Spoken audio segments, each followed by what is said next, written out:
Wandy Rodriguez has been on fire lately, going 7 innings in each of his last 4 games and has had 10 consecutive quality starts. Hunter Pence has improved the last couple of months and has had great success against the Reds this season. So watch your back and grab your bats. It's the Astros and Reds next on Fox Sports Houston.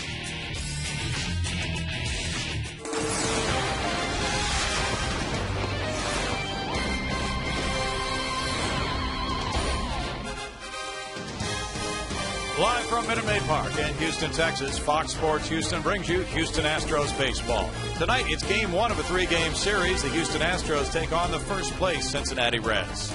Good evening, everybody. Bill Brown and Jim DeShays. The Reds are 7-2 against the Astros this season. We have a really good pitching matchup for this opener tonight, Jay. Indeed, we do. Jaguar presents our key matchup. We'll take a look at Wandy Rodriguez and Johnny Cueto, what they have done within the Central Division this year. Cueto 7-1 with a 2.34 ERA, 12-5 overall this year. Last time the Astros saw him, he was outstanding with 8 shutout innings. Wandy against the Central 8-3, 3.12, making his 3rd consecutive start.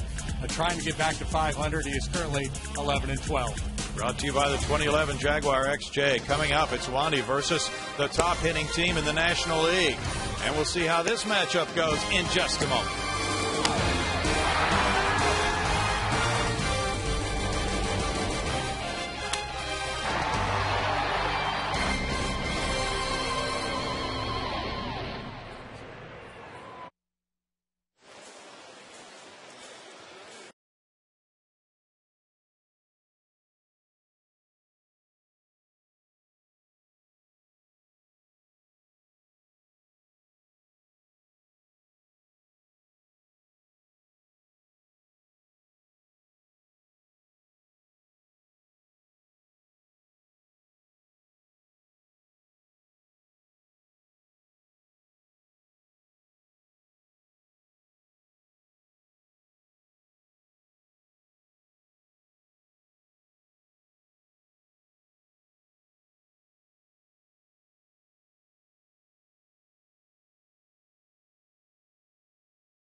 Six against the NL Central teams. The Reds are 42-25. And Wandy Rodriguez takes a breath before his warm-up tosses to Jason Castro. Here's the Reds batting order. Brought to you by Capital One. Brandon Phillips leads it off at second base. It's Orlando Cabrera at shortstop. Joey Votto's making a bid for the Triple Crown. That has not been done in many years in the National League. Scott Rowland is at third base. Johnny Gomes in left field. Ramon Hernandez is the catcher. With Drew Stubbs in center field. Willie Bloomquist, a new acquisition, is the right fielder. And it's Johnny Cueto on the mound for the Reds. Well, up against that very talented Reds lineup is a very talented left-hander by the name of Wandy Rodriguez. Up to his old tricks here at Minute Maid Park. His last 5 starts here, he is 2-0, but a sparkling 1.25 earned run average. Overall this year, 7-5 at Minute Maid with a 271, 11-12 for the campaign. Defensively, it's Lee, Bourne, it's Pence, left, center, right, infield of Johnson, Sanchez, Downs, and Wallace. Jason Castro behind the plate this evening. And Matt Downs has made a start at third and started short, and now getting a turn out there at second base. Wandy Rodriguez is 7-7 in his career against the Reds. There's Downs getting ready to play second tonight. Sanchez at shortstop as Wandy checks around, gets a baseball from Chris Johnson, and goes to work on Brandon Phillips. Phillips is among the tops in scoring runs in the National League. He ranks 6th with 95 runs scored. Batting average, though, has been taking a tumble since he was hit on the right wrist by a pitch at San Francisco about 3 weeks ago. 275 is his average, 16 homers and 52 runs batted in. He was an all-star for the first time this year. Had a swollen right hand after he was hit by that pitch from Santiago Casilla at San Francisco August 25th. There's strike one to Phillips. He's not gone deep since then. Batting average only 127 since then in 55 at bats.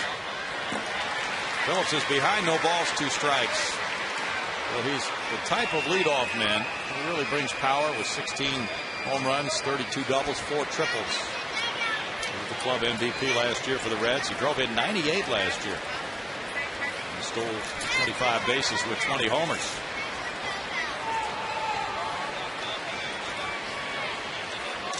Phillips backs away. Mike Winters is the home plate umpire for this game tonight. Winters getting set.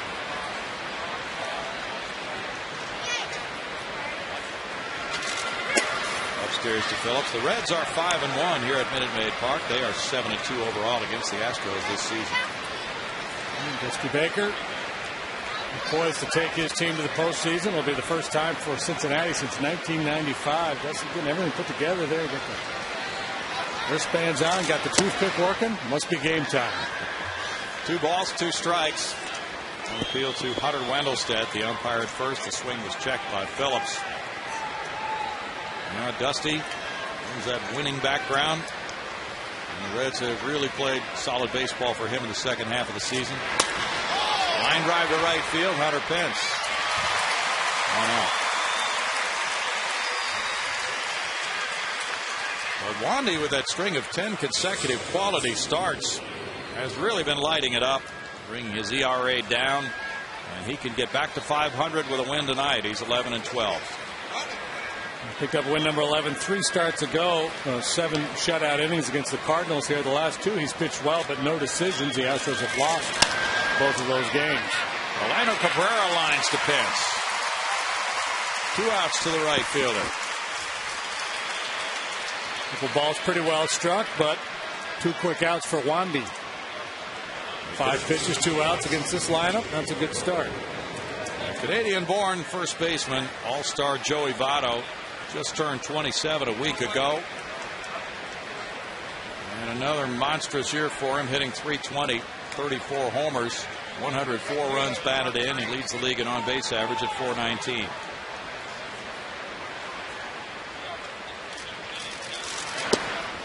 Here's strike one to Votto. Many feel he is just now beginning to establish himself as far as being one of the most productive players in the league. He's 8 for 25 against Wandy. He drove in 84 each of the last 2 years. Wandy drops down on that one. 1-1. Votto has hit lefties well. He's hit a lot of people well.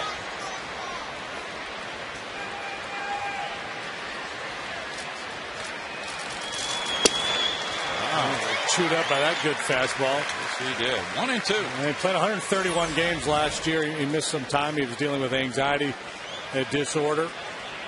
But, just a very steady customer. And we've seen a lot of this from Votto, though, over the years. He'll take some real ugly hacks in that bat and then a little line drive in the alley somewhere. You think you got him set up, you've got him fooled, or he's not seeing it well, and then bang. No! He's like a kid that got away with something right there, because that fastball, if it wasn't on the corner, was just off. Watch the body language of Votto. I'm going to look at you. Where the target was. Now up and in again, and it's 3 balls, 2 strikes to Votto, who's walked 83 times. That's 3rd in the league. Votto, one of the real leaders of this Reds team.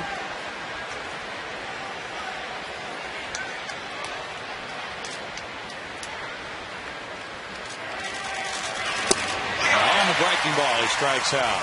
So 1-2-3 first for Wandy Rodriguez. The Astros up in a moment against Cueto.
Mills brought to you by Capital One. Michael Bourne in center, Angel Sanchez shortstop, Hunter Pence right field, Carlos Lee the cleanup man in left, Chris Johnson at third base, Brett Wallace at first, Matt Downs at second, Jason Castro the catcher for Wandy Rodriguez. Johnny Cueto, just 24 years of age, talented young right-hander.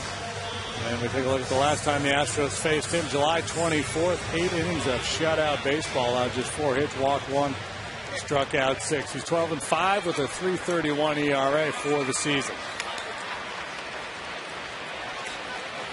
Cueto 1-4 lifetime against the Astros. Faces Michael Bourne. 261 for Michael. 2 homers. Flashes that one off the glove of Cueto. Now Phillips bare hands. Flips behind his back. No chance to get him. Bourne is on with an infield hit.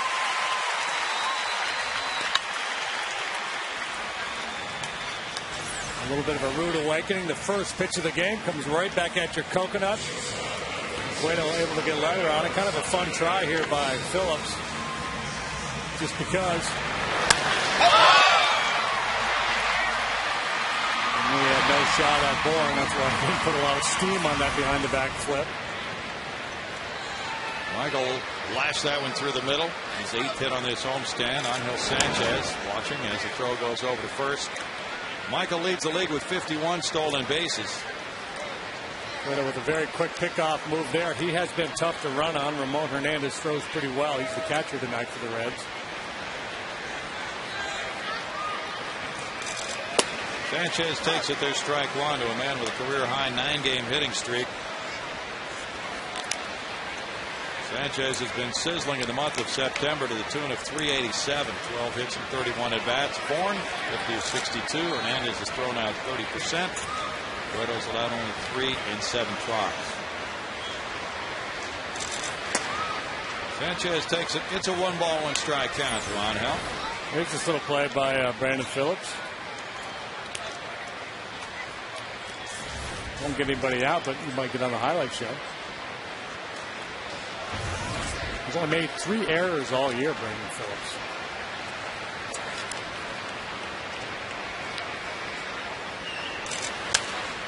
Foul ball back, and it's a 1-ball, 2-strike count to Sanchez, playing shortstop tonight.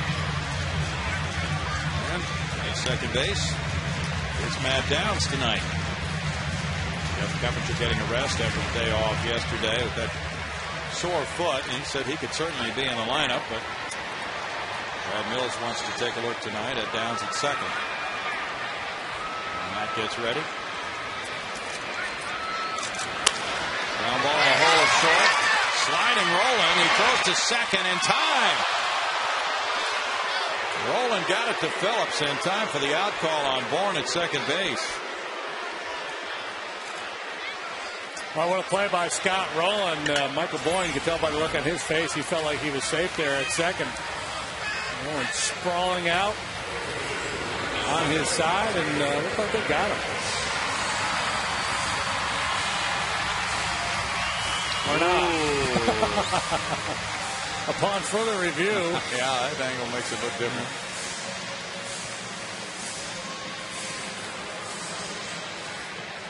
Ryan Runge was looking right in. That's 1 out, 1 on now for Hunter Pence. Over first, drives back Sanchez. Pence at 285 with 24 homers has driven in 85. Yep, looks like he is there. Close. Hunter's hit 207 on this homestand with a homer. Takes that one for strike one. Cueto, good heater. A real sharp slider and a straight changeup.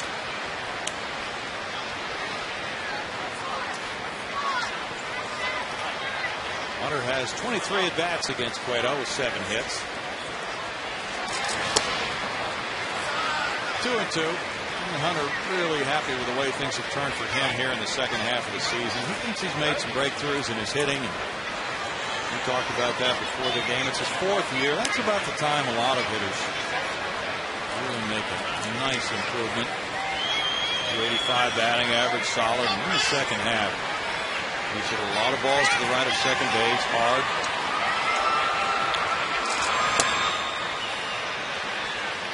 Two and one.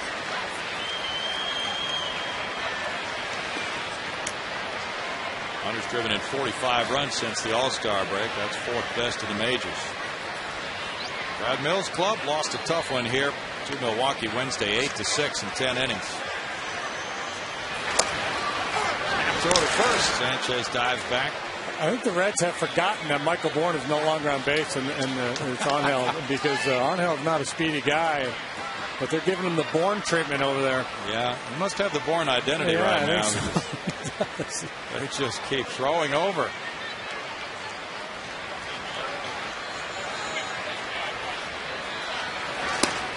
And that is a walk for Hunter Pence. Let me see, they must have had the count wrong.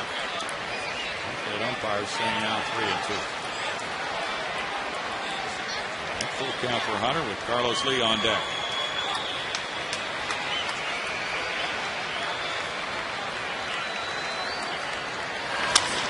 Tap to the left side. Rolen charging. Throwing high.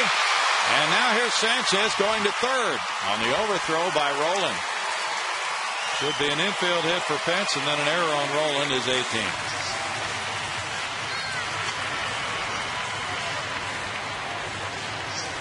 That's one of those patented Hunter Pence rollover infield hits. See that ball kind of curl up on Rolen a little bit into the heel of his glove, and he didn't get a real good handle on the throw. A ball he probably should have just held on to.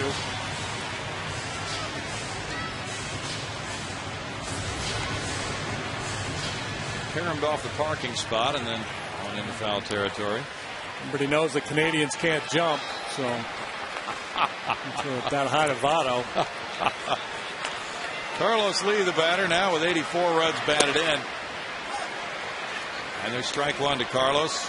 21 homers, a 245 average for El Caballo. Double play situation for the Reds. They get out of the inning with a 0-0 game if they can do that on Carlos.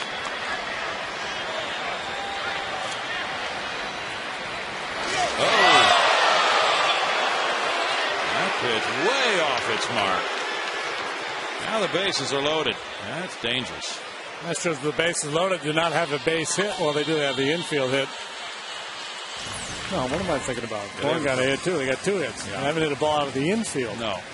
That's what I'm thinking, Brownie. Yeah, that's exactly what you're thinking. That great reaction from the fan behind home plate. She had the owl for Carlos Lee. Yeah. You know, Johnny Cueto, with the bases juice, is going to have to rely on his defense here. It's Gomes, Stubbs, and the newly acquired William Bloomquist in the outfield. Infield of Roland, Cabrera, Phillips, and Votto. Pretty solid group there. And Ramon Hernandez, the veteran, behind the dish.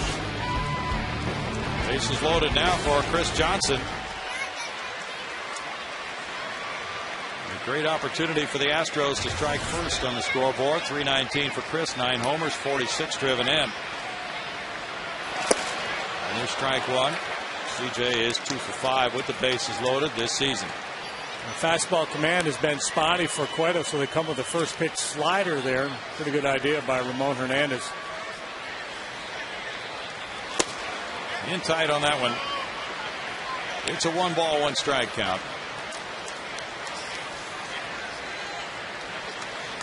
Red starting pitching certainly has not been the strength of their team.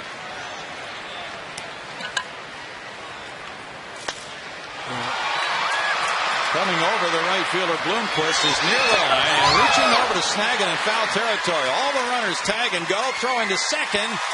And the run scores as everybody moves up a base on the sacrifice fly by Johnson. Good play by Bloomquist to catch it. Then the throw was really a problem from his position.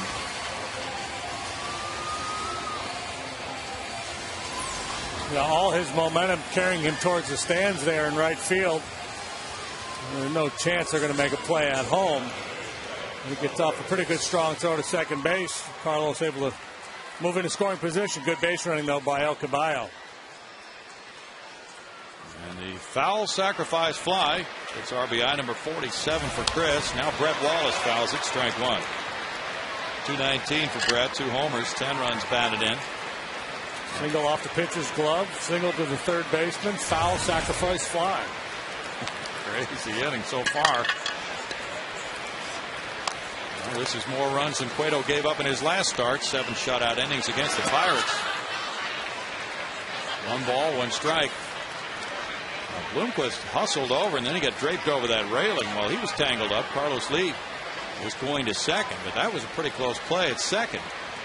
So if Carlos is out, it's a timing play on whether the runner has stepped on home plate before Carlos is tagged out, which he would have done.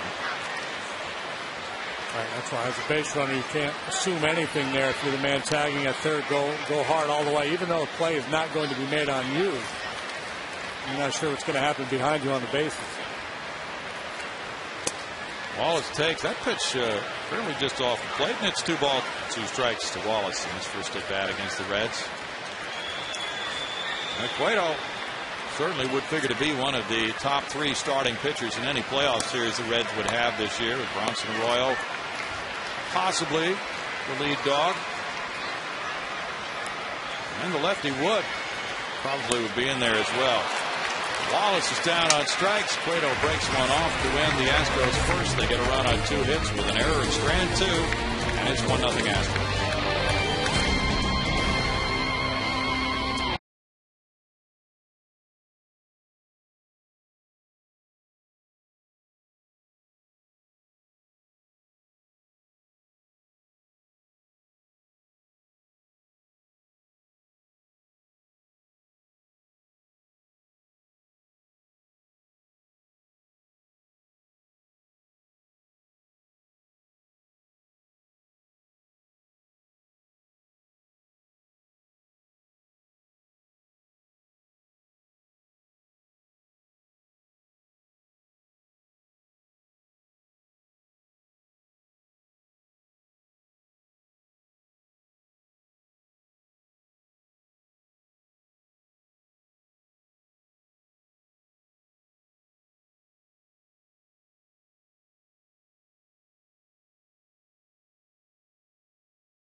And as we all are very well aware of, October is Breast Cancer Awareness Month, and I am joined by Eileen Campbell with Marathon Oil and also the president of the Susan G. Komen Cure, Breast Cancer Cure. Talk a little bit about October, what that means, and how you guys kick it off coming up on October 2nd. Well, thank you very much. Yes, October 2nd is the Race for the Cure here in Houston, and we're going to have over 30,000 participants in the race. It is the largest foot race in Houston, and what we do at that race is we have awareness, and people come out and understand the importance of breast cancer, because, you know, 1 out of 8 women will be diagnosed with breast cancer. So we know sisters, cousins, friends. Unfortunately, almost everybody we know has someone that's been touched by breast cancer. But here in the Houston community, we raise a great deal of money to end this terrible disease. And of course, that's coming up on the 2nd. I know there's you've got a 5K race, but you kind of got something for everyone. Tell us a little bit about what will be happening, where it'll take place, and how people can get involved. Sure, thank you. The race again is October 2nd, and if you want information, go to our website, komen-houston.org. And we have a kids race, we've got a family walk, we've got a non-competitive walk, we've got a non-competitive 5K and a competitive 5K. So we've got everything for everybody. There's going to be a great morning. We've got a kids corral. It is just phenomenal to come out and see all the support and the wonderful things that people in Houston do for breast cancer. Well, and absolutely. And you guys have been doing this for a long time, I think 20 years now. Can you just talk a little bit about the awareness and the money that you've raised and sort of the relationship with Marathon? Yes. This is our 20th anniversary, so we're celebrating our 20th anniversary race this year. But also, this is the 6th year that Marathon Oil, my employer, has been the local presenting partner. And over the last 20 years, we've raised $7 million for breast cancer research to find a cure. And, you know, as a 5-year survivor, that's really, really important to me. But also, we've raised $22 million that we've given back into the Houston community for grants to local organizations for people that are uninsured or underinsured and can't afford, but maybe you and I can. Well, absolutely. Well, you guys do a great job. We appreciate you kind of shedding some light on it, telling us about the race. One more time, give us the website so people can come on out and help support. Sure, October 2nd, komen-houston.org. komen-houston.org. Thank you so much. Thank you so much, guys. Thank you, Patty. Ground out by Roland to the pitcher, Wandy Rodriguez on a 3-2 count. Now Johnny Gomes, who has a career-high 80 runs batted in this season, is behind in the count 0-2. And that's upstairs from Wandy. Last time Wandy faced the Reds, he shut them out here in Houston July 25th, 4-0. He gave up 1 hit in his 7 innings of work. And Cueto shut out the Astros for 7 innings the last time he faced them. Right there for a strikeout looking. Strikeout number 2. That's exactly what you want to have happen as a pitcher. Get him swinging at the balls and looking at the strikes. This club does strike out a lot. They hit a lot of home runs and a lot of dangerous hitters. They do strike out a lot.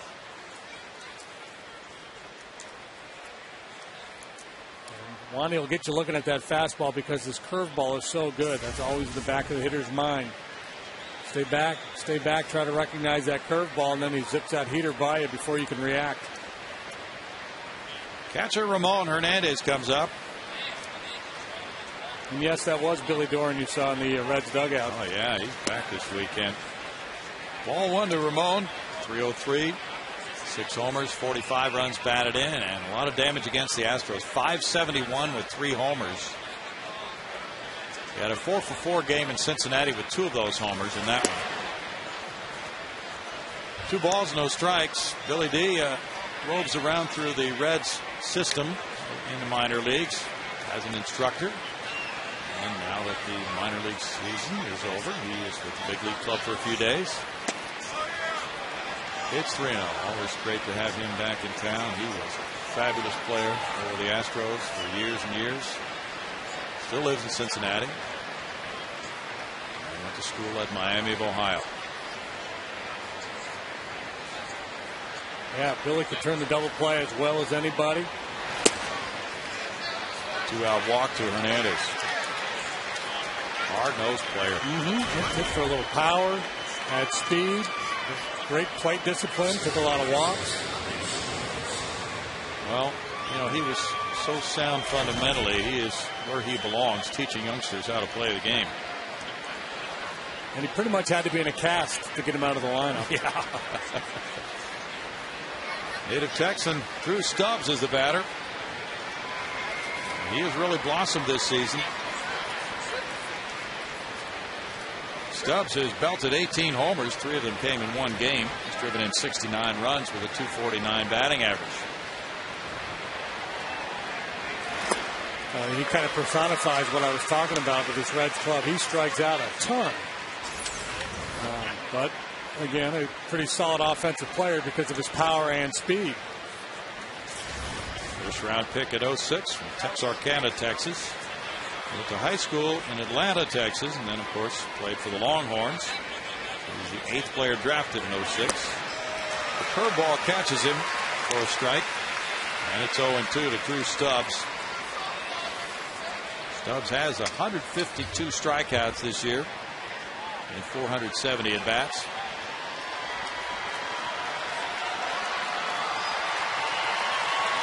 He's got no clue against Wandy. At least he's not up to this point. 1 ball, 2 strikes. Willie Bloomquist on deck. Both these teams have the identical records since the All-Star break, 34 and 23.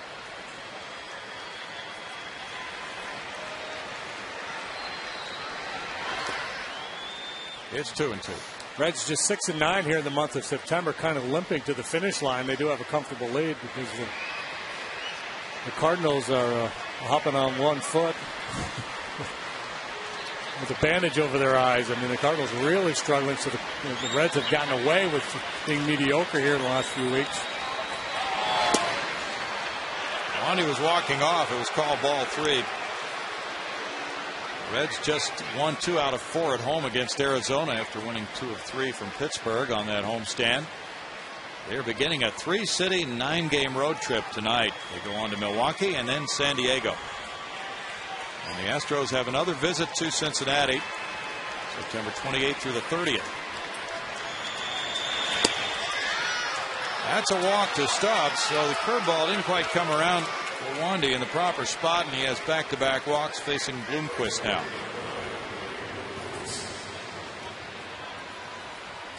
Really 1 for 3 since joining Cincinnati. The Reds only had 3 healthy outfielders for several weeks.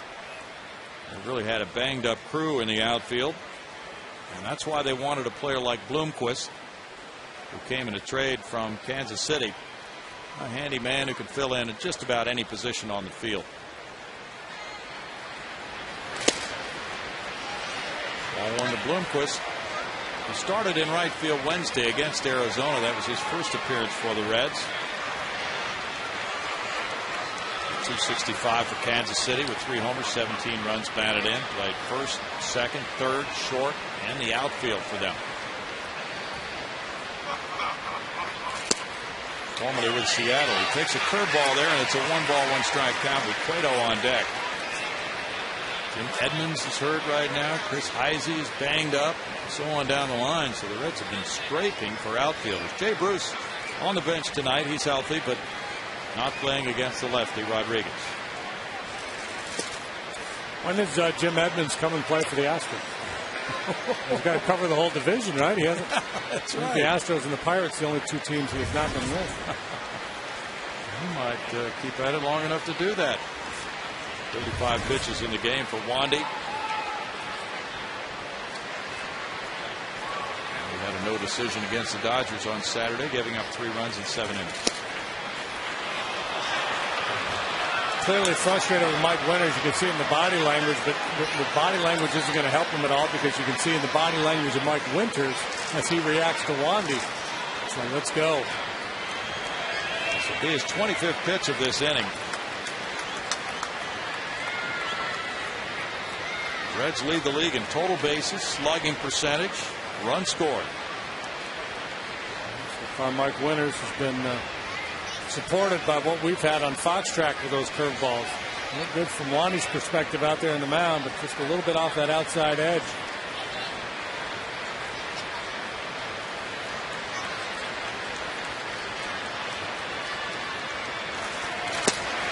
That's That's in for a strike, and it's a full count on Bloomquist. Now with 2 outs, the runners are moved. That's one of the keys to Wandy, the ability to shape his breaking ball. That one he tightened up a little bit, made it a little smaller, a pitch that's easier to control.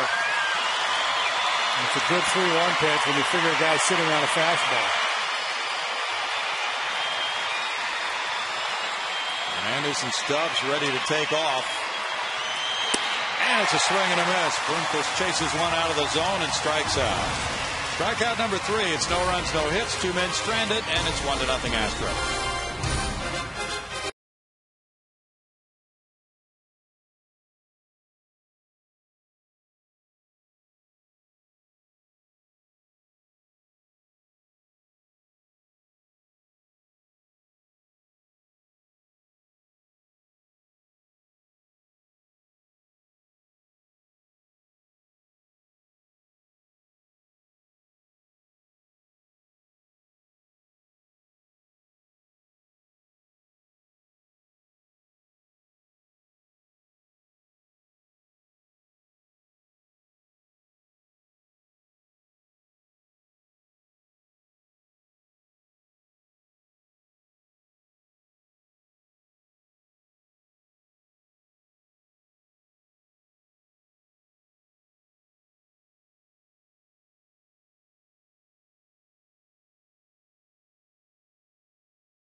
Phillies lead the Braves by 3. The Reds have a 7-game edge on the Cardinals.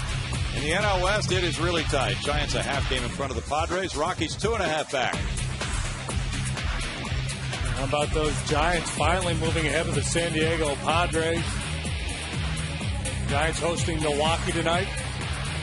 San Diego's in St. Louis. Rockies are in LA. Atlanta and Philadelphia both winning their games so far. They're in the middle innings each. 6-4 Atlanta over the Mets. And the Phillies behind Roy Oswalt leading Washington 6-1. They're in the 5th. 239 for Matt Downs. He takes a strike. He has a homer and 7 runs batted in. 0 for 7 on this homestand. His first start at third on Sunday. Now playing second base. Runs at that pitch from Johnny Cueto. And it's no balls, 2 strikes. St. Louis is ahead of San Diego now 3-1. Still batting in the bottom of the first inning. That's magic number 10. It's a 1-ball, 2-strike count for Cueto. Belated happy birthday wishes to Cecil Good, who was 68 on Wednesday in Spring Lake, Michigan. He and his wife transplanted Texans. They've lived in that state for about 10 years. And they used to go to church in Temple with Drayton and Elizabeth McLean. 2 balls, 2 strikes. Happy. Yeah. Off the end of the bat as Downs tries to get on for Castro. Well, the Astros with an opportunity to put a crooked number up against Cueto there in the first inning. Managed just the 1. And looks to me like he's kind of come out with a little bit more of an aggressive mindset here. Looking quickly. A little more consistency around the strike zone. It's high to center field. Drew Stubbs coming in for it. 1 out for Cueto. We go to Patty Smith. Well, tomorrow the Astros battle these very same Reds at 6:05, and after the game, stick around and enjoy the free concert with Texas country music legend Robert Earl Keen. Enjoy an exciting night of baseball and music. Visit Astros.com/REK for game tickets tonight, Bill. We've been looking forward to that for a while. Thanks, Patty. You're welcome. 1 out, and it's Jason Castro batting. Castro 215 with 2 homers, has driven in 7.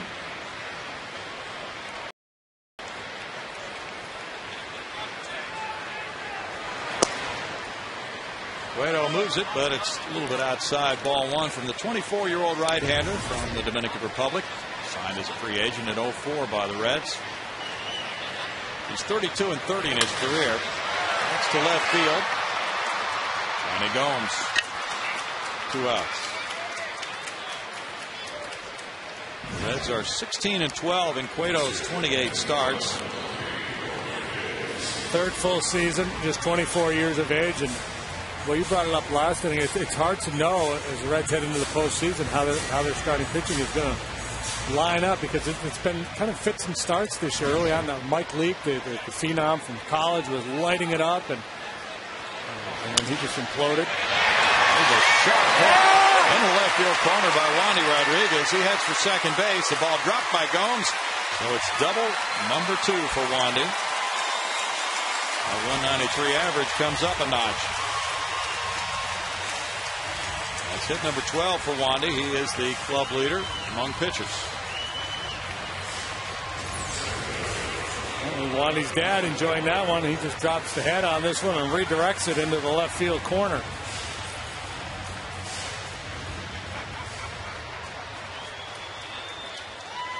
Well hit liner by Rowland. Michael Bourne. But you're right about this rotation. It's just, kind of middle of the pack. Well, with the Giants and the Phillies, you got a pretty good idea how they're going to do it with their starting pitchers. But with this club, you get the sense that Dusty might wait till the bitter end just to see who's hot and hand the ball to the hottest guys, because they've all had their moments this year. I have to do it that way. Aaron Harang is in the bullpen now. Bourne swings and fouls it. Bronson Arroyo has had a solid year. We'll see him tomorrow. He's a 15-game winner. Volquez is kind of intriguing because he's got great stuff. He's had some control problems since coming back, but if he's on his A game, he's probably the guy most capable of going out and just shutting down a good lineup.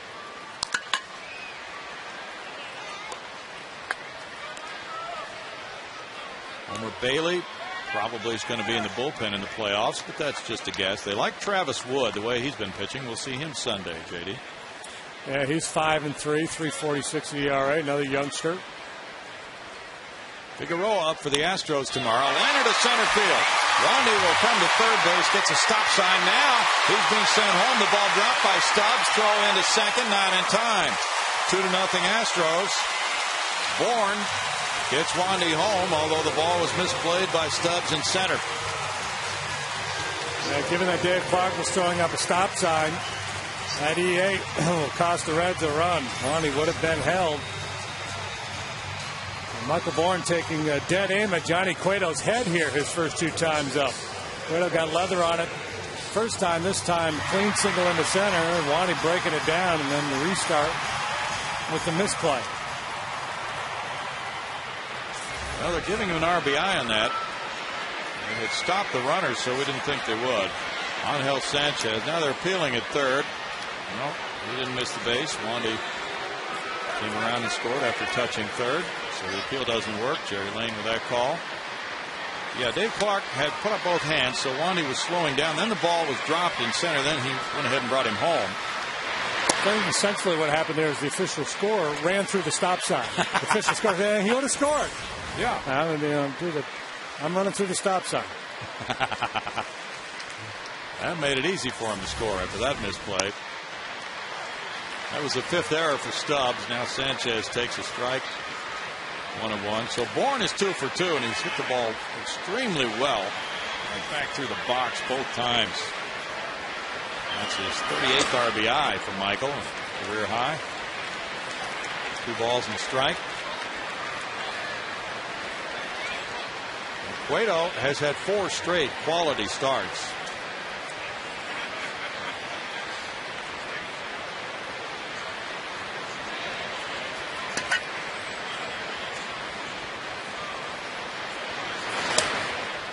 Catches the corner there, and it's a 2-ball, 2-strike count. Last year, Cueto was 11-11. His ERA was 4.41. So he has really shown improvement every year in the big leagues. This is year number 3.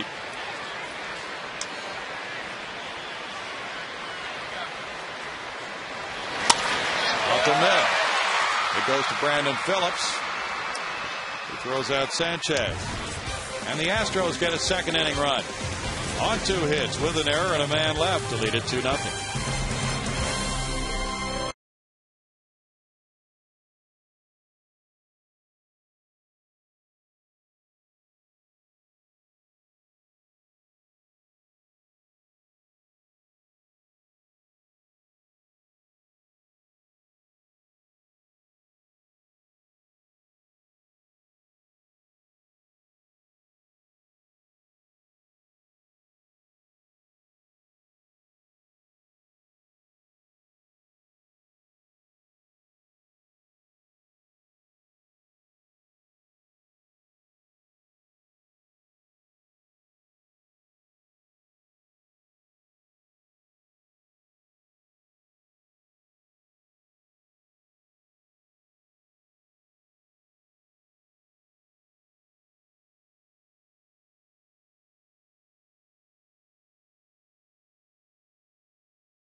September 17th, 1983. The Astros spoiled Johnny Bench night in Cincinnati, beating the Reds 4-3.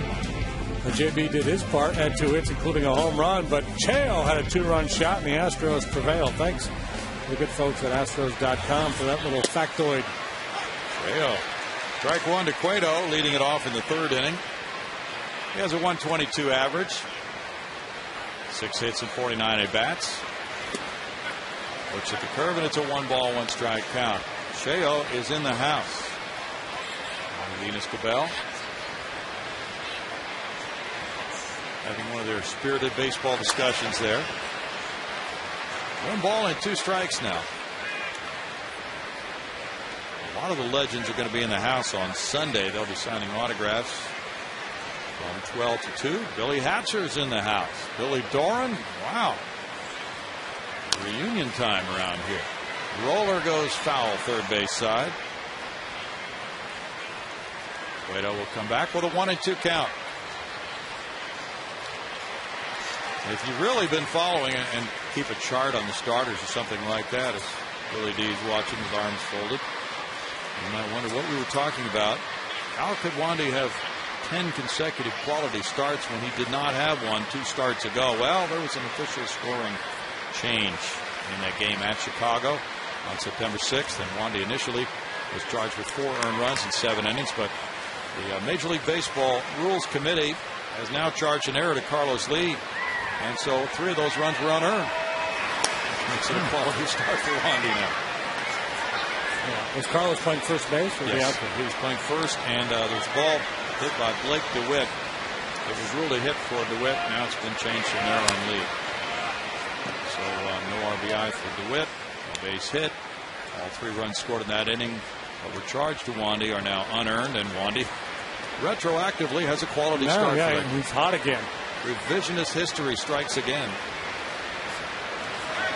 I'd like to get a good attorney and just whittle away at some of my starts. It's a good idea. You bet. This is the 5th full count for Wandy. He's running a pitch count of 45 so far. Well, it sets up as a hitter's night. Mike Winters, the home plate umpire, and he's been consistent, but he has not really allowed the pitchers any wiggle room on either side of the plate. If that doesn't change, pitchers are going to have to make the adjustment and start to throw more pitches over the fat part of the plate, and usually the hitters take advantage of that.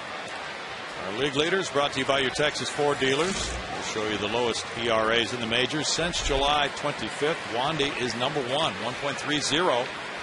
Lower than King Felix Hernandez of Seattle. Lower than Carlos Zambrano, Clay Buchholz, and Roy Oswalt. Roy winning for the Phillies tonight, 7-1 over Washington. They played 5 in Philadelphia. Roy gave up a first inning run. Ball 1 to Phillips, who hit the fly ball to right. On the line to Hunter Pence. Jason Worth his 22nd long ball for the Phillies. Atlanta's in front at New York, 6-4 over the Mets, top of the 6th. Now 2-0.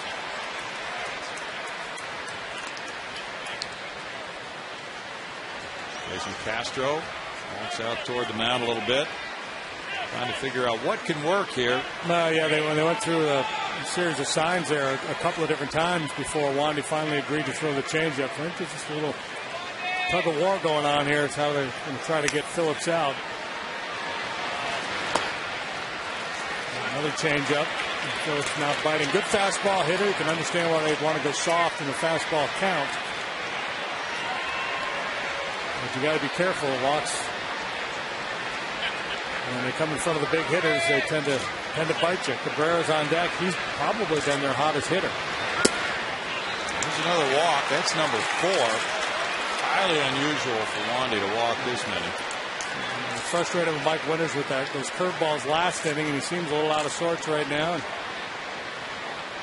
here comes the pitch doctor, Brad Arnsberg, out there to dispense a little medicine. Nice article about him in the Houston Chronicle today and his contribution to the Astros pitching staff by Zach Levine. And talking about the fact that when the Astros lost to the Padres July 4th, they were on a pace for 100 defeats. Now they're 6 games under 500. Since July 4th, the staff ERA is 3.33.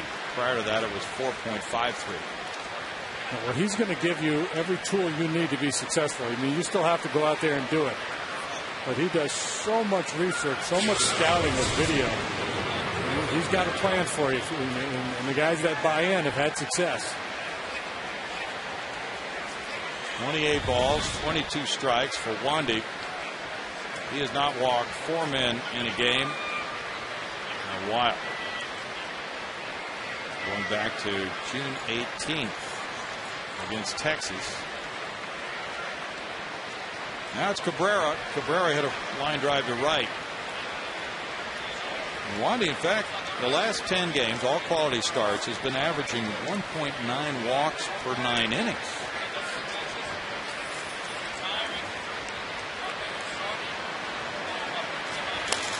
Cabrera bunts and it's foul. Cabrera, a very vocal sort, just full of life, loves the game, and yet he was sidelined for about a month with a side muscle injury, and he just had so much energy, he wanted to do something, so he was the ball boy for 3 games.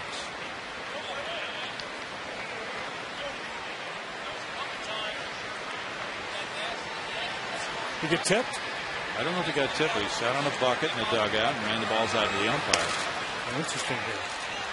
Now Castro will throw to first, and the bunt went in the air. And we see Cueto at third base, and Phillips at second on the sacrifice from 2 to 4 by Cabrera. Very interesting that the Reds were sacrificing there with Cabrera this early in the ball game, but Cueto running hard and something biting him there. Yeah, maybe a left knee area or something.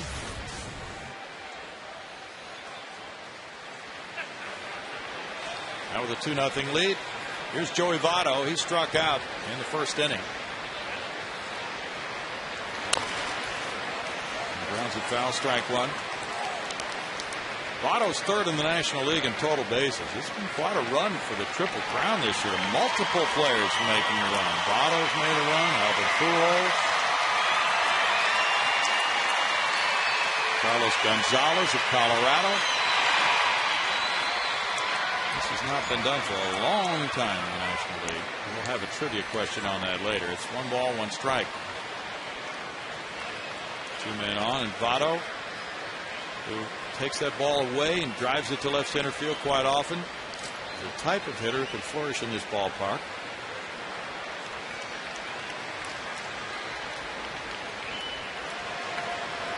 Well, he had a very ugly at bat last time. Took 2 real ugly swings and striking out. Probably a little more work for him against the left-handed pitcher. Generally hangs in there pretty well, but that's the thing with Wandy. You try to guess along with him, and his curveball is so good. If you guess wrong, you look silly. Now 3-1 to Votto, who is 3rd in the league in batting average with runners in scoring position, 374. And I'm not saying, excuse me, that I won't pay off the bunt that the Reds put on, but I'm a little bit surprised because Wandy having such a hard time throwing the ball over the plate or throwing it where he wants to. I just question giving him an out with a sacrifice bunt. Now another walk, the 3rd of the inning, and the 5th of the game brings up Rolen with the bases loaded and 1 out.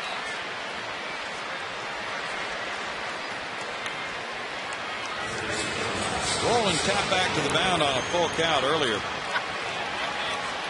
This is one of those situations I talk about a lot. A pitcher gets confronted with a couple of crises in every game, and how you handle it. Right now, it's difficult because sometimes you're out there and you get a couple guys on, but you still feel pretty good about your game. You feel pretty good about your command and your stuff. Well, Wandy, there's no way he can have that feeling right now. So not only does he have the bases full, he's not sure where to go. He's only walked 5 in a game once this year, and that was a game at Yankee Stadium June 12th.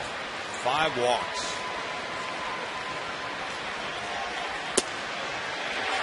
Strike to Rolen.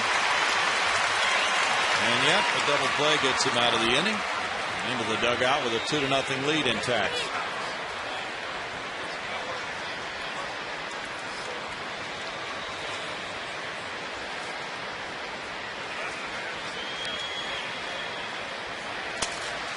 Rolen gets a foul. It's no balls, 2 strikes for Scott. He had been dogged by injuries, and now he is back all the way with 79 runs batted in this year. 6th time he's made the All-Star team. Cueto, Phillips, and Votto the base runners. The Reds are an explosive offensive bunch. 1 and 2, the former St. Louis Cardinals Scott Rolen. He was with Toronto, and then Cincinnati got him in that trade for Edwin Encarnacion and 2 other players. And signed to an extension on his contract once he arrived, and was reunited with former St. Louis general manager Walt Jocketty. Rolen backs away.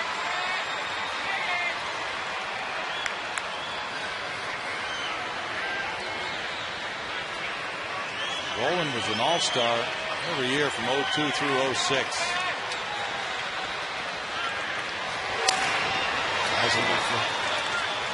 Just a fantastic player, very good glove man. Big, broad-shouldered guy, plenty of power. Heck of an athlete, a very good tennis player. Good hooper.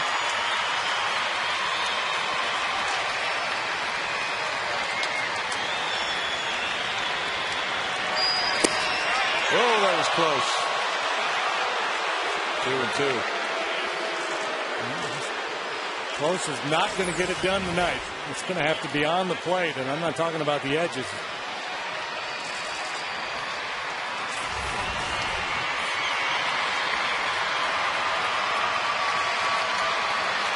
The Reds are 10th in drawing walks in the National League.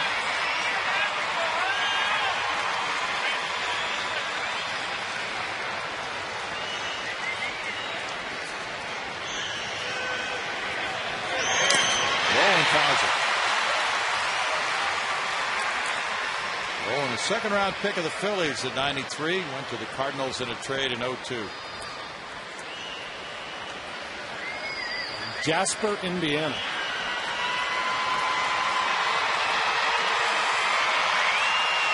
Well, Wandy working awfully hard here. Typically under duress, a pitcher will fall back on his best pitch. For Wandy, that's the curveball. Just a pretty good one, and Owen got a piece to stay alive. Gomes is on deck. There's the pattern. You can get rolling to chase that high fastball, but he's also capable of getting to it, especially if it's out away from him a little bit. Struck him out. 2 outs. That's strikeout number 4. Crazy game. 5 walks, 4 strikeouts, no hits. It's A.J. Burnett. Yeah. A few years back had a 9-walk no-hitter. Yeah. Wandy has his 2nd consecutive 26-pitch inning. And Johnny Gomes was caught looking in the 2nd.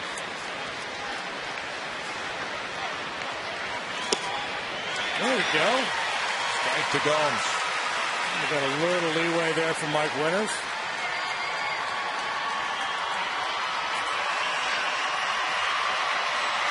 Gomes, 29 years old. He drove in 51 for the Reds last year.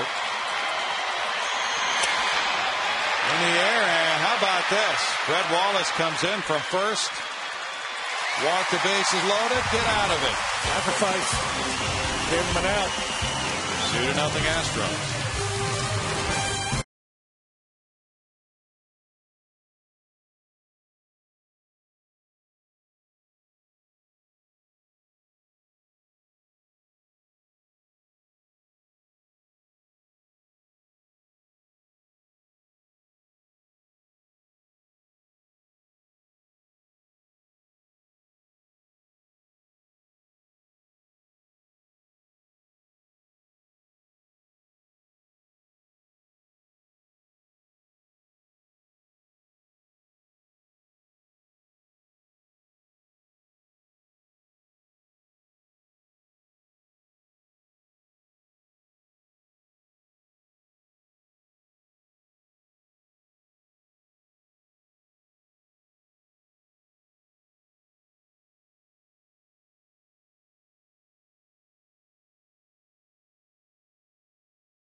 Scott's products keep your lawn lush and green. Visit Lowe's for a chance to win a VIP World Series experience. Compliments of Scott's. Bill? Thanks, Patty. What an inning for Wandy Rodriguez, top of the 3rd. He walked the pitcher, Cueto, leading off. Then a walk to Brandon Phillips. Cabrera put down a sacrifice bunt. Then a walk to Votto. Strikeout of Roland. Pop up to Gomes. And Wandy escaped. About pulling a rabbit out of your hat. We don't know how many times Dusty Baker has ordered the sacrifice. Down by a couple in the 3rd inning. With Cabrera batting, that was the choice. And the Reds stranded 3. So they've left 5. Astros come up here in the 3rd. Pence, Lee, and Johnson batting. Pence got the infield hit to 3rd. Ball 1 to Hunter. The Astros have won 17 of their last 24. 4-3 on this homestand. 1-1 for Cueto. Cueto was involved in that fight with the Cardinals and Reds. He was backed into the screen and started kicking his way out. And according to reports, he kicked into the face of Jason LaRue. The catchers for St. Louis put him out for the season.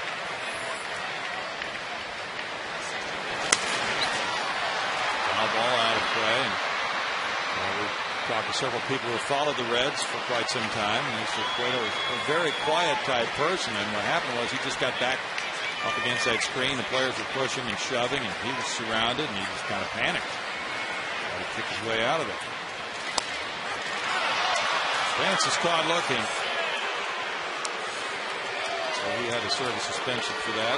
That's the second strikeout for Cueto.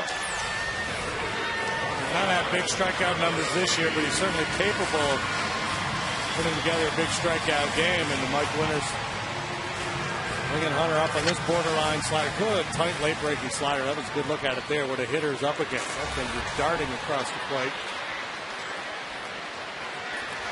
Carlos Lee. With strike one. He was hit by the pitch in the left shoulder blade area first time up. Carlos 3 for 17 in his career against Cueto. 1-1.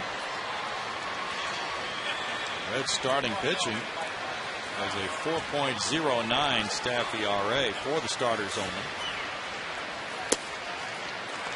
The Astros at 3.86, quite a bit lower than that. Astros starters have pitched more innings than the Reds starters by a few. Now, when you adjust for the ballpark factor, Reds probably right about middle of the pack in terms of team pitching.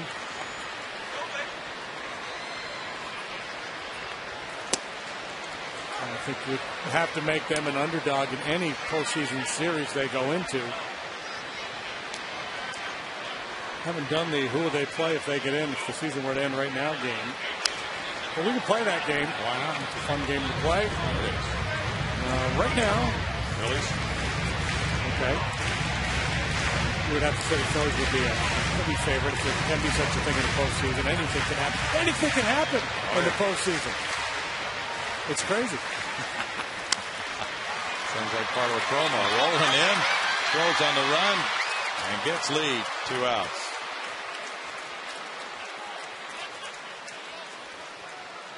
Roland has essentially for many years been a shortstop playing third base. Just all kinds of range, good arm.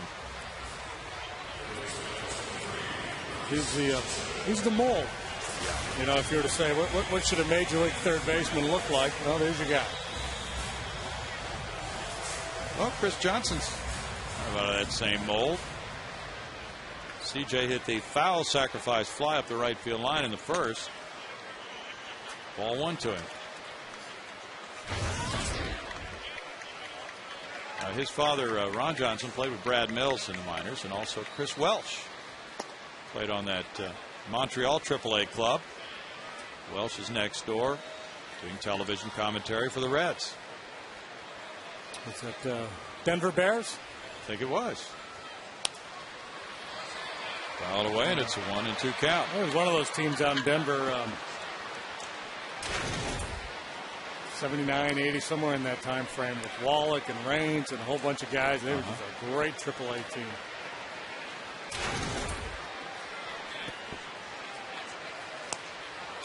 Cueto threw a good pitch and got a strikeout. That's number 3. After 3, it's 2-0 Astros.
Astros came up in the first inning. Michael Bourne got an infield hit, and then he was forced to second. Sanchez, though, moved to second base and scored on a foul sacrifice fly by Chris Johnson. Then Michael Bourne hit this single to center field, scoring Wandy Rodriguez in the second inning, and made it 2-0 Houston.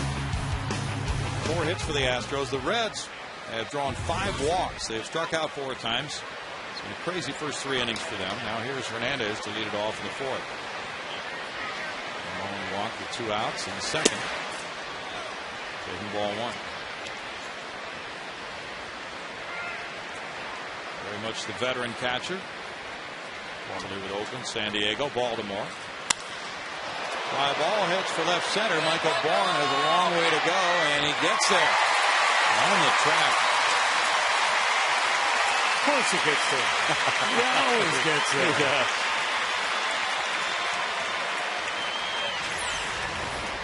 Hitters put a charge of one out there in this ballpark, and they know Michael Bourne's out there. They probably don't get excited anymore. That's probably an out.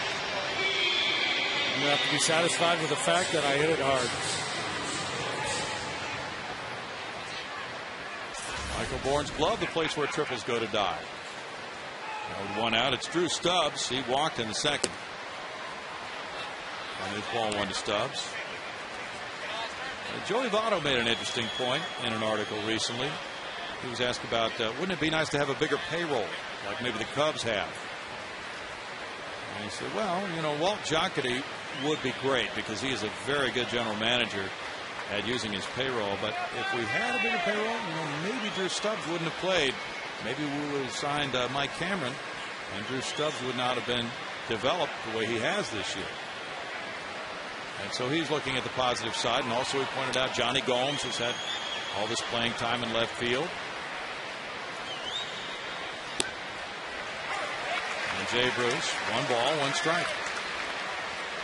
Yeah, so the Reds, they've got the best of both worlds right now. They have the, you know, they've been able to develop some of these young players, but they're also winning. They're going to win a division.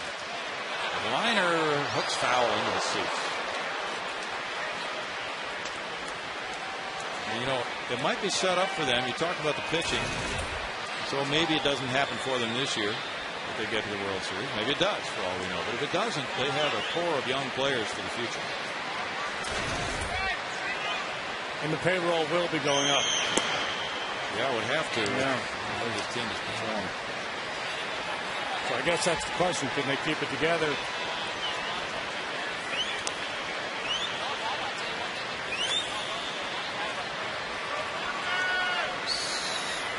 The attendance has not helped him out very much. Still not showing what this team has done. Wandy breaks one off and strikes out Stubbs. That's number 5. Well, with that kind of a game, 5 walks, 5 strikeouts, a pitch count of 72 is not a surprise here.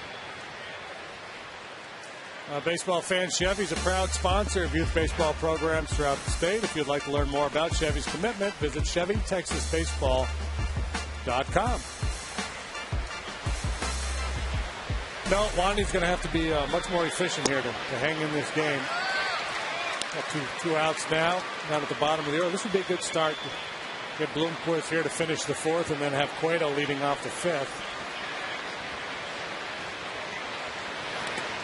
Bouncing, and it's off the protector of Castro. 1 ball, 1 strike. Cardinals lead the Padres. It's 5-2 St. Louis in St. Louis after 2. Kyle Loesch and Matt Latos, the starters. Latos torched for 8 hits and 5 runs and 1 1/3 so far. Man, he hasn't had many of those this year. No, if any, he's been lights out, that kid. So now it's a scramble in the NL West, and that should be really interesting baseball to follow for everybody.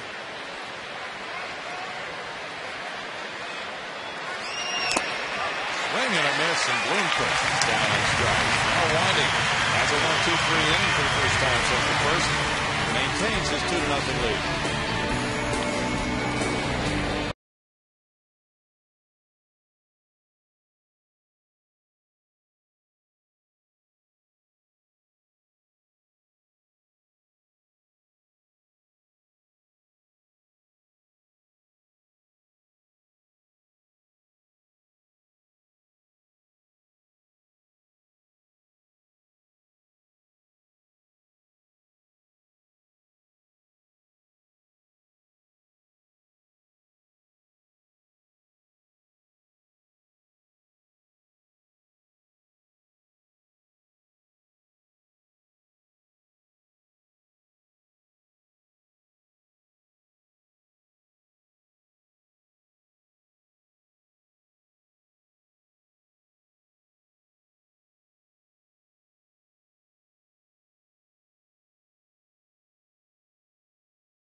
Reds, stick around for the event, including a concert with Christian group Mercy Me. Tickets start at just $7. Visit Astros.com/mercy for tickets, Bill.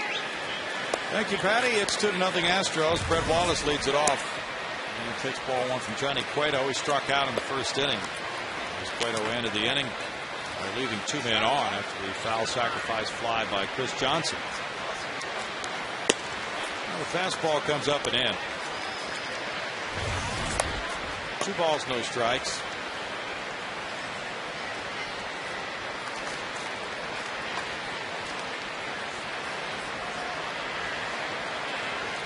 Hernandez wanted to go back in with another fastball. Cueto shook him off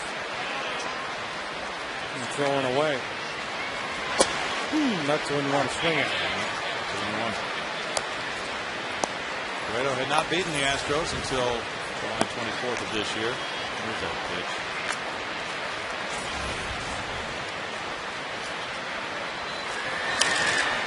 And foul back for a 2-ball, 2-strike count. Can almost get inside the head of Brett Wallace, frustrated perhaps with himself for taking that 2-0 heater. So comes in, he got to be more aggressive. So he sees another fastball and attacks, but it was up and in. That's a place where guys with good heaters anyway have been able to get in there successfully on him. The guys don't work quite as hard. He's been able to get to that pitch. Cueto gets a strikeout. That's number 4 for him. Move along to Matt Downs.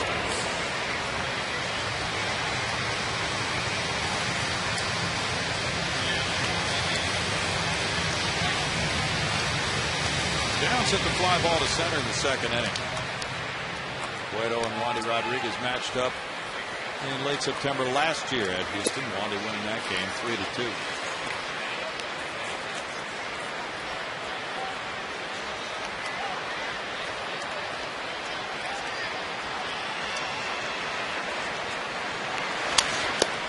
Calls it back, and it's a 1-ball, 1-strike count.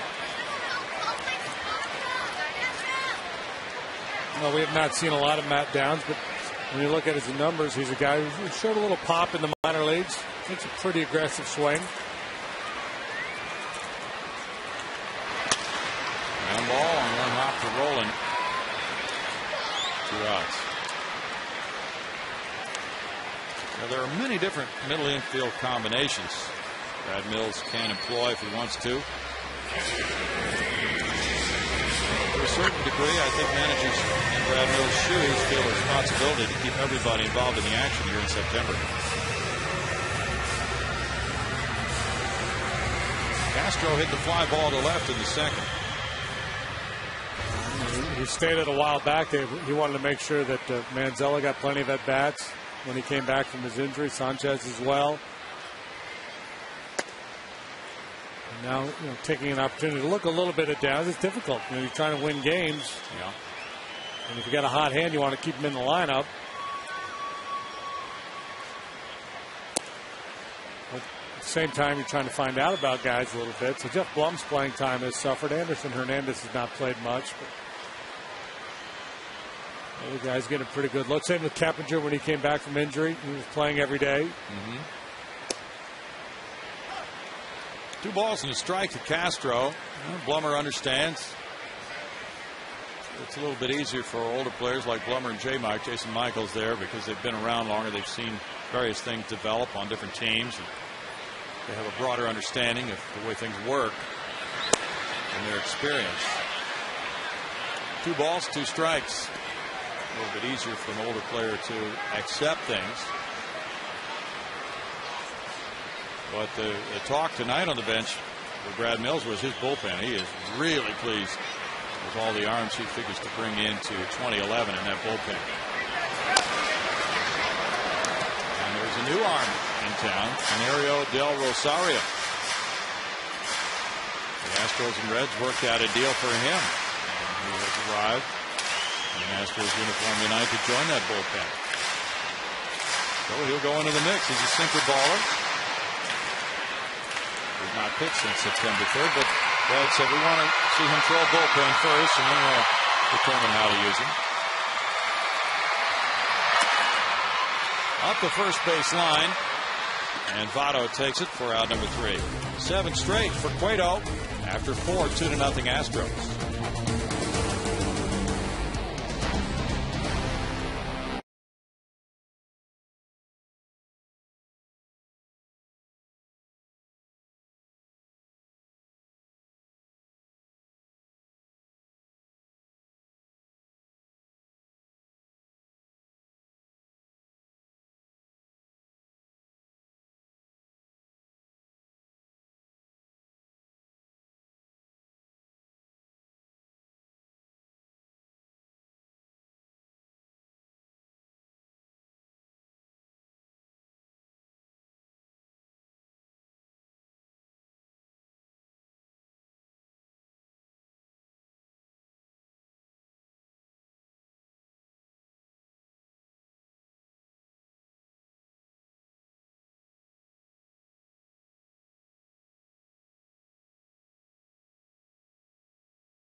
Brought to you by your Texas Ford dealers, by AT&T, by Comcast, and by Gullo Ford and Gullo Toyota.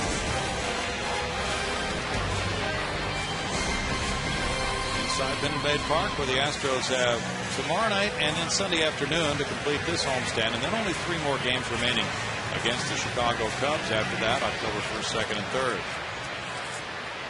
Johnny Cueto leads it off in the 5th inning. It's 2-0 Astros. Cueto walked, and he takes strike 1 here. That was leading off the 3rd inning, advanced as far as 3rd. The Reds stranded 2 who walked in the 2nd and 3 who walked in the 3rd.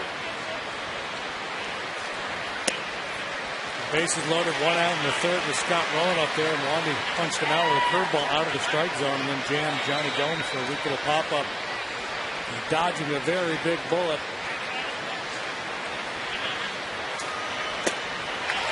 Swing and a miss for a strikeout. That's number 7, 3 in a row for Randy. Johnny Cueto employing the swing hard in case you hit it philosophy. Not a bad idea. Now Phillips.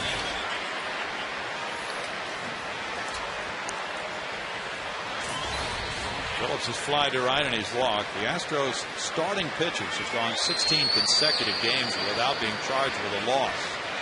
Club record is 17. That was set way back in 1974. Last time the Astros went 16 without a loss from a starter was in '94.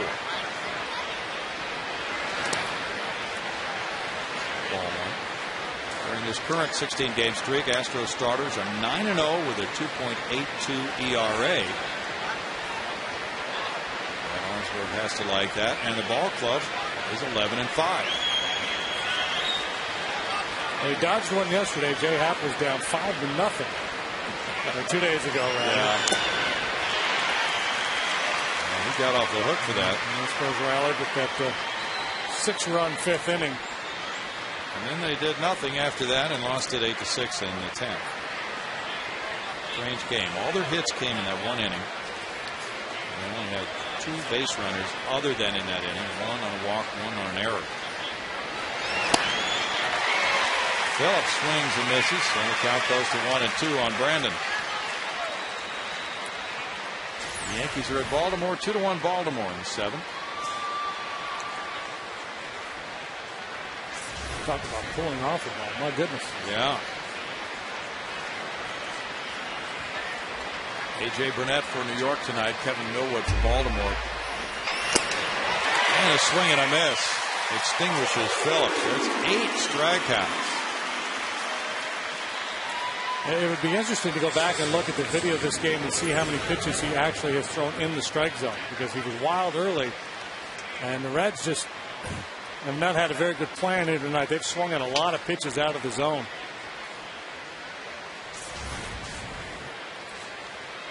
Eight Ks and 5 walks. Orlando Cabrera looks at ball 1. He has line to right and put down that sacrifice bunt. You said at the time, well, that was unusual. Well, it proved to be very much an inning killer for the Reds.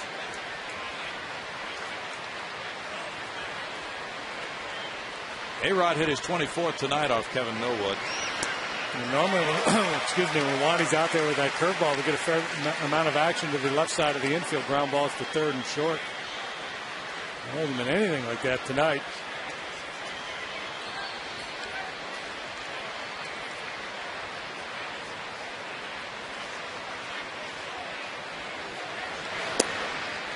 Off the play, ball 2. Adam Jones hit his 19th home run tonight for the Orioles, but Showalter has them playing well.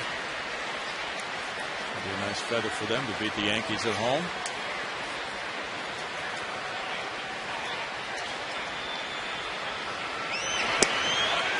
That's a strike, and it's 2-2 to Cabrera. They're a good combination of a defensive shortstop who hits. Yeah, he's been a good player for a good long while now. See what Wandy's going to get him to chase though. In the air and on the infield for Sanchez. That's 7 straight, set down by Wandy. 2-0 Astros.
Who was the last player in the National League to win the Triple Crown?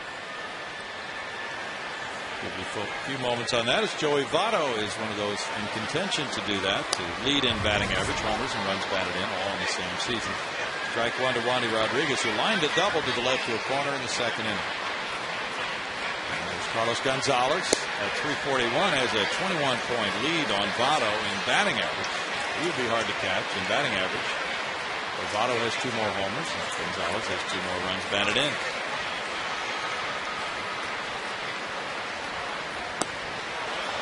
Rodriguez is down on strikes. Yeah, it's going to be very difficult for any of those guys because Albert Pujols out in front with 39 home runs. So, look at Gonzalez, you would think he would have a chance, but he'd have to hit a bunch of home runs between now and the end of the year. And they're on the road right now, and he doesn't hit home runs on the road. Michael Bourne has scalded 2 singles up the middle. Yeah, Pujols has 39 homers.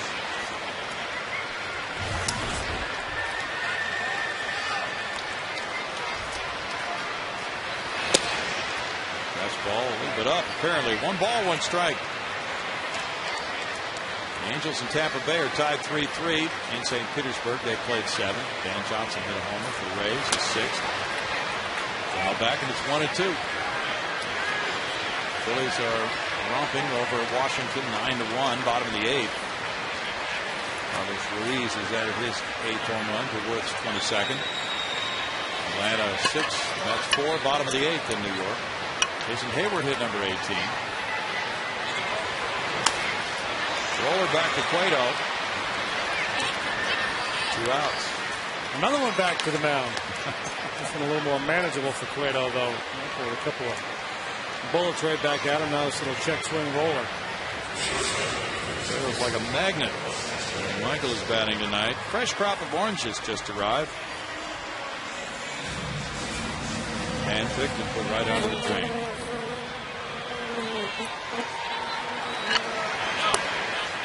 I'm dying for an orange Julius. Without the egg. Ball 1 to Angel Sanchez. He's 0 for 2. It's a 2-ball, no strike count. It's Toronto 10, Boston 5. They played 6 at Fenway. Number 48 for Jose Bautista. Stop it, Jose Bautista. Ooh. Could be the first guy since 07 to hit 50.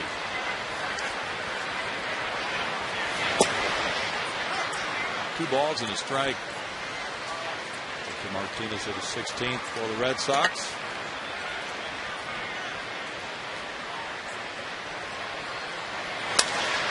Fly ball goes to Stubbs in center.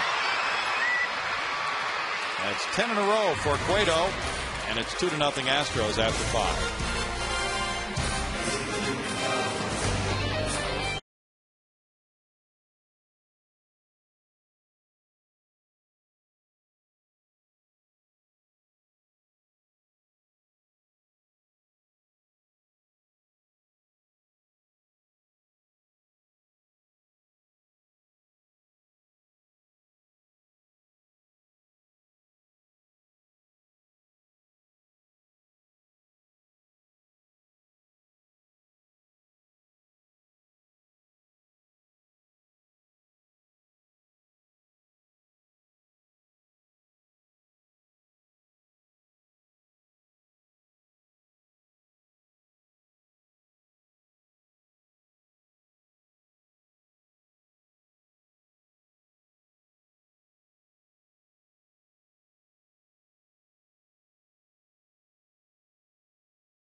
Fabulous play here by Scott Rowland.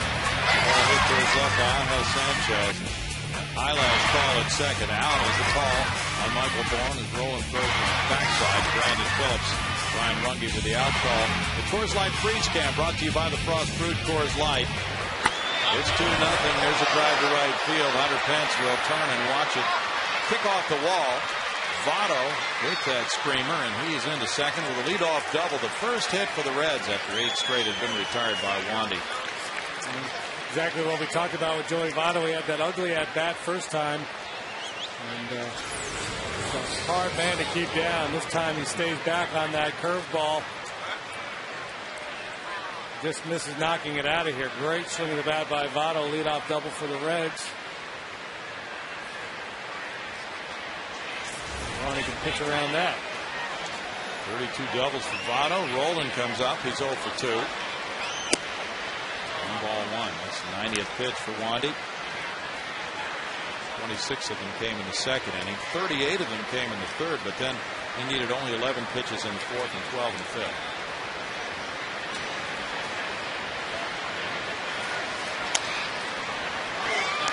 It's a 1-ball, 1-strike count. Shutting out Florida at Florida, 2-0 going to the bottom of the 8th inning. Nelson Figueroa goes tomorrow night for the Astros against Bronson Arroyo. That game will be on May 20.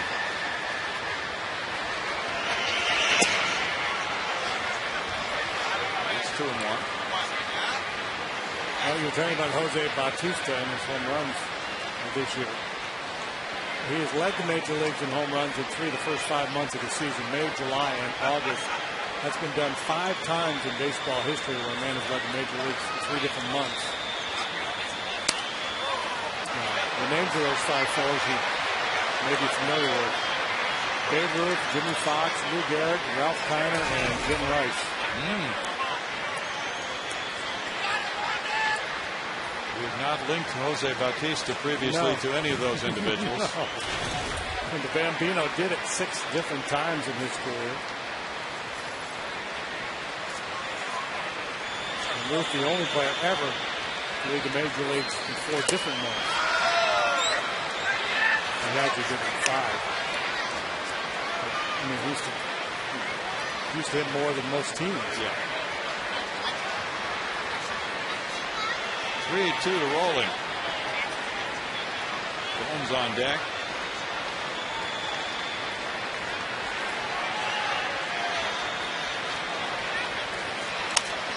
Rolling fouls it back. A situation here where highly unlikely that Joey Votto's going to try to steal third base with Rolling hitting in a full count. But if he's still standing out there with 1 out, you cannot forget to keep an eye on him. He can run a little bit. 14 steals and 18 tries. The Reds are always pressing to take the extra base this year. They've gone first to third on singles more than any other team in the National League. And Roland draws the walk. So it's first and second, nobody out for Johnny Gomes now. AT&T has the answer to that trivia question. It is Joe Medwick. 37 season, Ducky Medwick with the Cardinals, and then he had problems in the World Series in Detroit. He was pelted by the fans, throwing things on the field. Gomes struck out looking, and then he popped with the bases loaded to first to end that 3rd inning threat. Inside ball 1. Last player to do it, period. Carl Yastrzemski back in '67. 5 walks, only the 3rd time in Wandy's career. Or 6 walks, rather. Last time, August 15th of '08 against Arizona.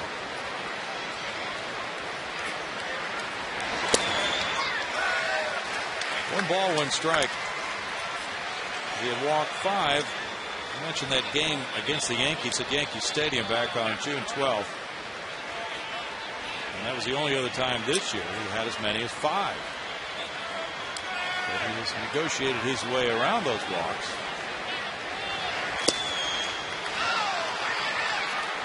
That was his 100th pitch.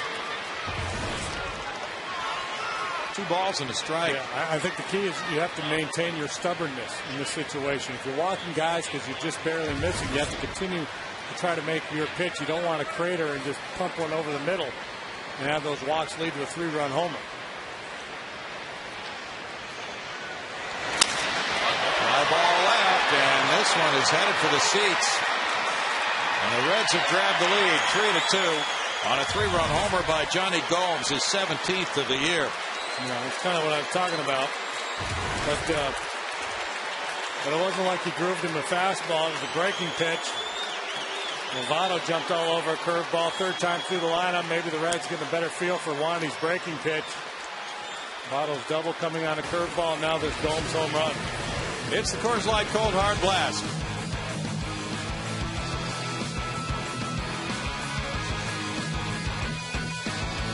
Run any time now. You know you got it. Mark Melanson's warming up for Houston now with the Reds in front 3-2, nobody out. Hernandez takes, and it's ball one.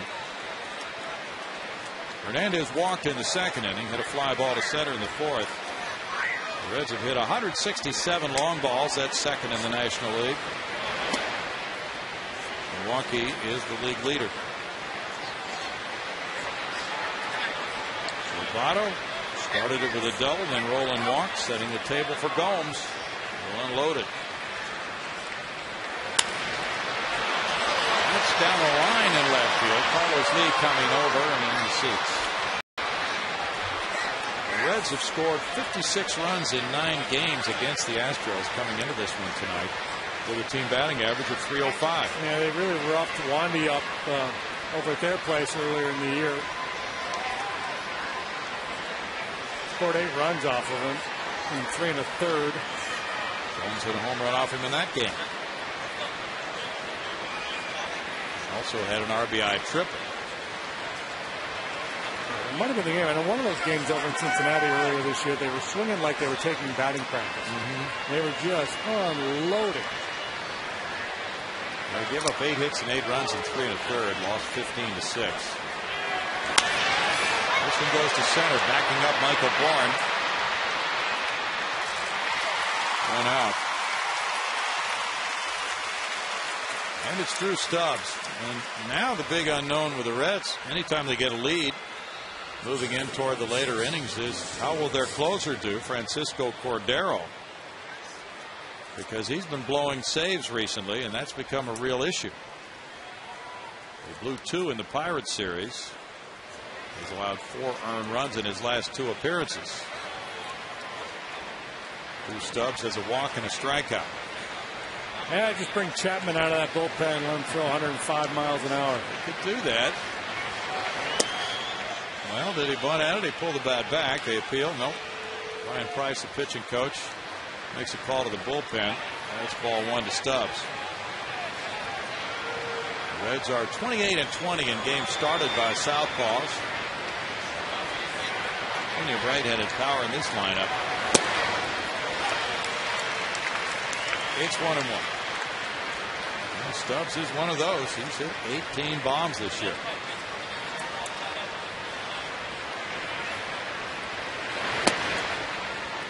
Astros drafted Stubbs out of high school, but were unable to sign him, and he went to the University of Texas. 2 balls and a strike. Drew is listed at 6'4". Angular center fielder, good athlete. Jordan Smith is warming up for the Reds right now.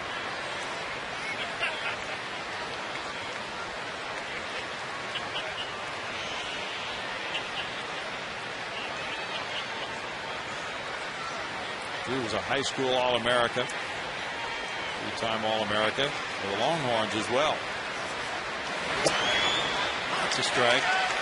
3-2.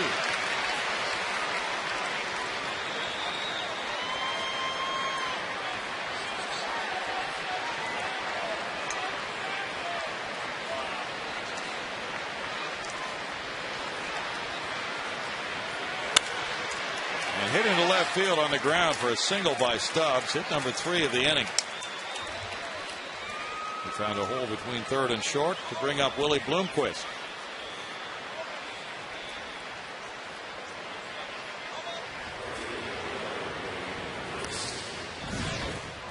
Melanson should be ready out there in the pen. He's just waiting word. Brad Mills wants to make a move. Jamie Cork there with the scouting reports going over the upcoming hitters for the Reds.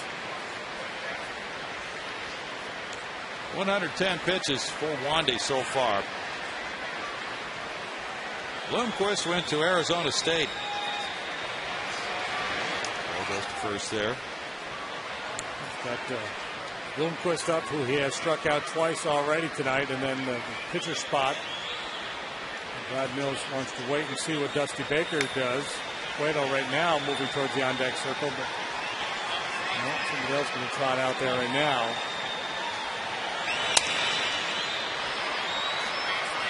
Foul strike 1 for Willie Bloomquist.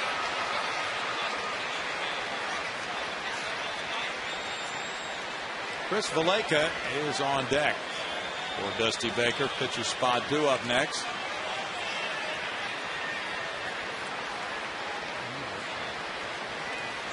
know that I'd be inclined to take Johnny Cueto out of this game the way he's been throwing lately. He's retired 10 in a row.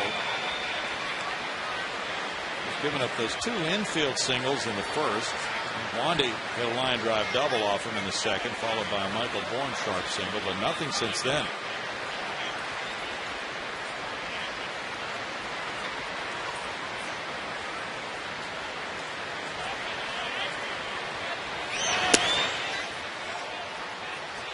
It's a 1-1 count. Well, for years the Astros had the Reds number. Last few years the Reds have turned that around. They've won 16 of the last 19 over Houston.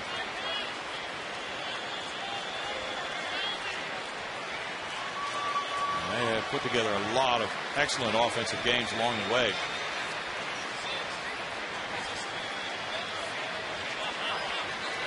Stubbs has stolen 25 bases this year and caught just 6 times. It's understandable that he's got Wandy's attention over there.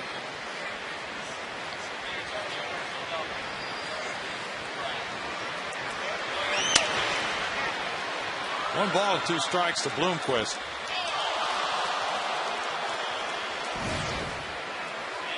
The Reds are in first place for the 33rd straight day.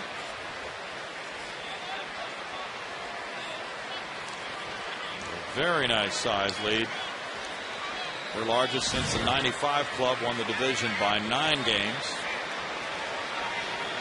They're leading by 7 coming into play tonight. They've snapped their string of 9 straight losing seasons. Right looking. Bloomquist caught looking for the 9th strikeout. That's a hat trick for Willie Bloomquist. I didn't think Dusty was going to hit for Johnny Cueto. Maybe he would have with the man in scoring position. We'll never know, but Johnny Cueto will take this at bat. Wandy will get a chance to finish the inning. However, if he doesn't get Cueto, I suspect that Millsy will go to the pen. 114 pitches for Wandy. Pence, Lee, and Johnson are due up in the bottom of the 6th. Big cut by Cueto again. There's strike 1.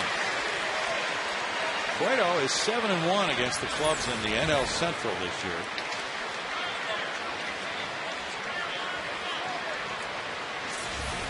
His ERA in those games is 2.34. That's the 2nd best record in the NL Central by a Reds pitcher since '94.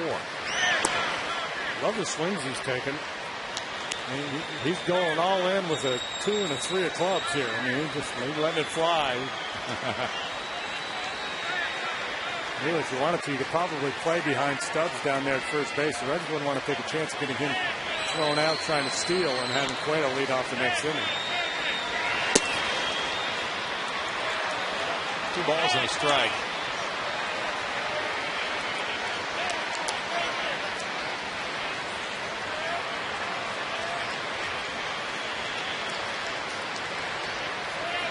This will be the 30th pitch of the inning.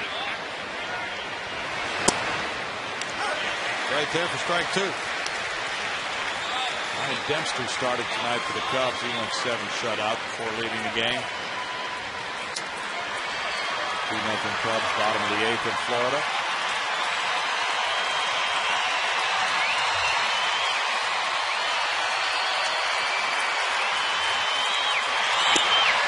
That's a strike looking, and that's number 10 for Wandy, tying his season high.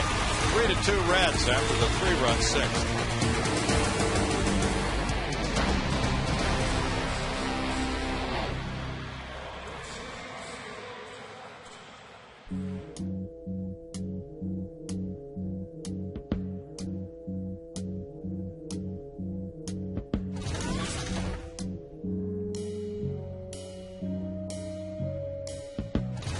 Where it began, I can't begin.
first. Another error involved in the second inning. Johnny Gomes made up the differential with a 3-run homer in the 6th inning to give the Reds a 3-2 lead. Strange game for Wandy Rodriguez, walking 6 and fanning 10. It ties the walk high in any game for his major league career and ties the strikeout high for a game this year. Now Hunter Pence tries to end this string of 10 straight retired by Cueto. He got the infield hit to third in the 1st inning, and then he struck out looking in the 3rd. Ball strike 1.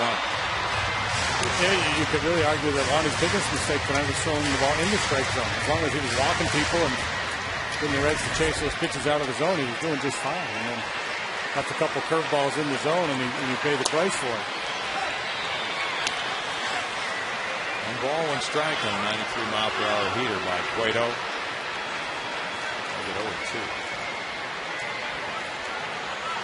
0-2. Lee and Johnson to follow, and this foul ball to Hunter.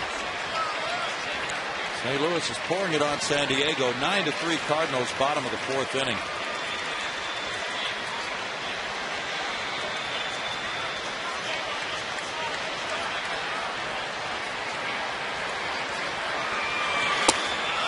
Slider got him. 6 strikeouts. Cueto has a very good slider, maybe his best pitch. He does have a nice mix of pitches. The changeup is solid. He's got good life on the heater. That slider's an out pitch for him. It's one of the things that Hunter has not been doing much of in the second half. Part of the reason why he's been so much better is the ability to lay off that chase slider off the plate. Carlos Lee was hit by a pitch and he grounded to third.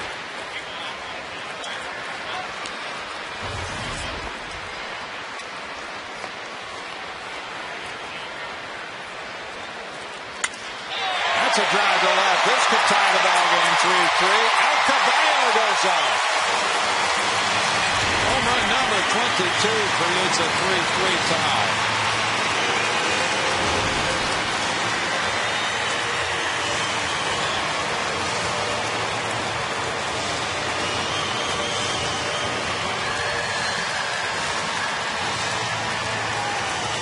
String of 11 in a row interrupted by 1 swing of the bat on a slider. Trying to go right out where they did with Pence, but this one just kind of cement mixers on him. Hovers on the inside part of the plate, and Carlos did not miss it. Matter of fact, he hit it very, very hard. His 2nd career homer off Cueto. Now Chris Johnson looks at ball 1. It is a 3-3 game as Lee drives in his 85th to tie Pence for the club lead and runs batted in. 2 balls, no strikes. That's the 18th long ball surrendered by Cueto this year, and Wandy gets new life.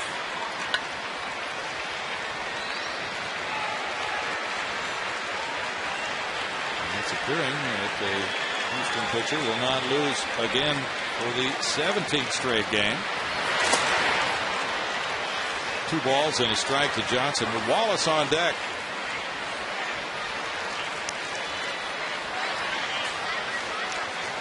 Bagwell's hitters starting to get a feel for things.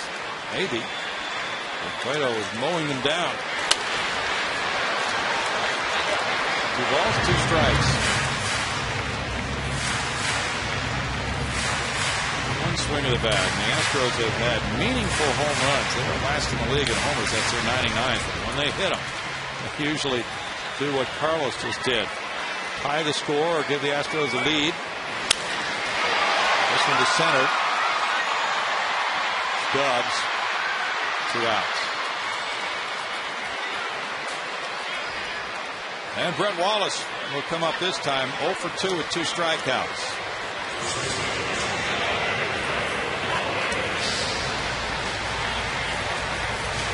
It's been a long time, though, since the Reds have been in this kind of a situation in September. They have lost 5 straight on the road. 1 in St. Louis, 4 in Colorado.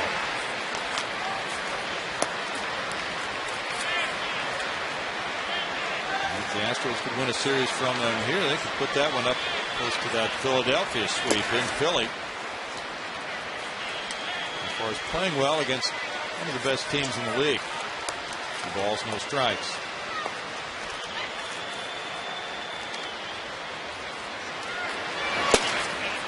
fastball missed. Hernandez tried to pull it back. And this is where Brett Wallace was last time up. 2 balls, no strikes, and Cueto challenged him with a fastball right through the heart of the plate, and Brett took it to strike 1. I gotta believe he's hacking here. Oh, he took it again.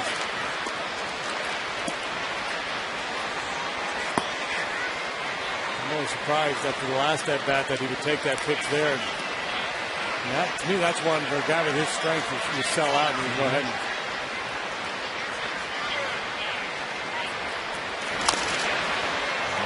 That's a breaking ball foul.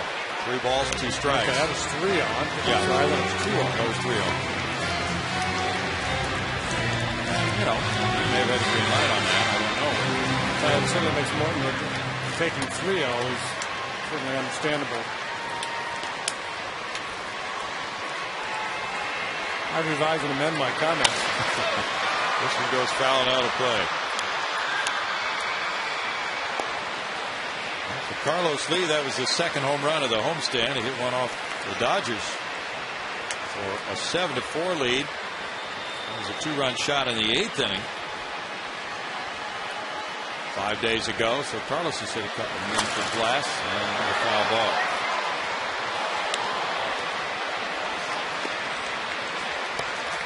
Carlos had 12 in the first half of the season, and he has 10 in the second half.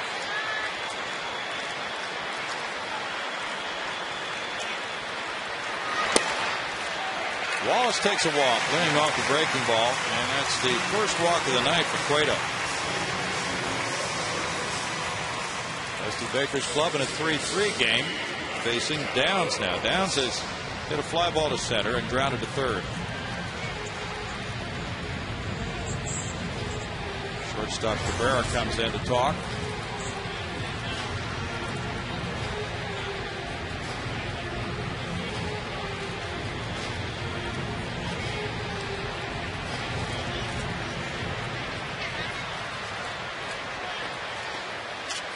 Matt Downs grew up in Alabama, went to the University of Alabama, where he was a pitcher infielder. He's from Tuscaloosa.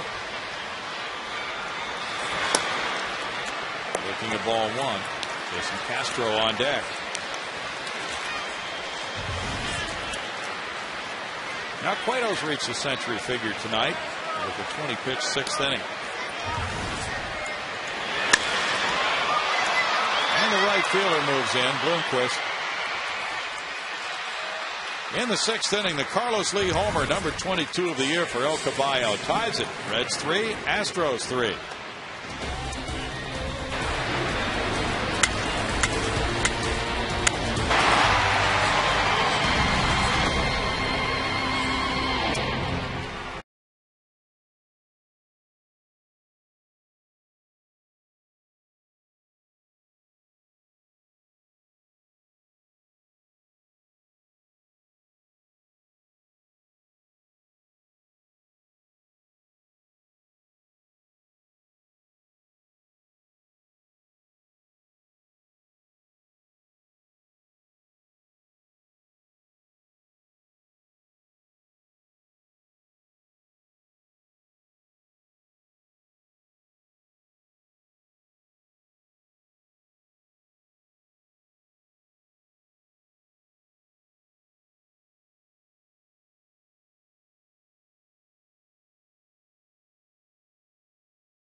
Houston is brought to you by Chevy, by Capital One, and by Verizon Wireless.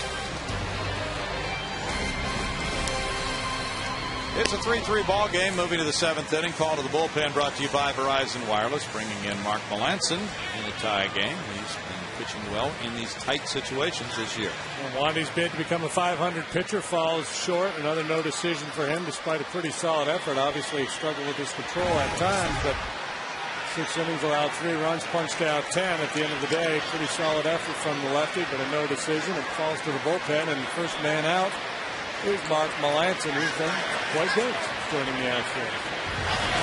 His first pitch is fouled by Brandon Phillips. There's strike 1 as the 7th inning begins. Phillips is 0 for 2 with a walk. For Wandy Rodriguez, 6 innings of work, yielding 3 hits, 3 runs tonight. Walked 6 and fanned 10. He gets a no decision, which enables the Astros to tie that club record for 17 consecutive games without a loss by a starter. Michael Bourne, Hunter Pence, with Pence catching it. Wandy tied his career high with those 6 walks. He threw 120 pitches, 65 of them strikes. He had 7 full counts. He really battled with that and then gave up a 3-run homer to Gomes, but Astros tying it on the Carlos Lee long ball. Now it's Cabrera. Cabrera 0 for 2 with that sac bunt.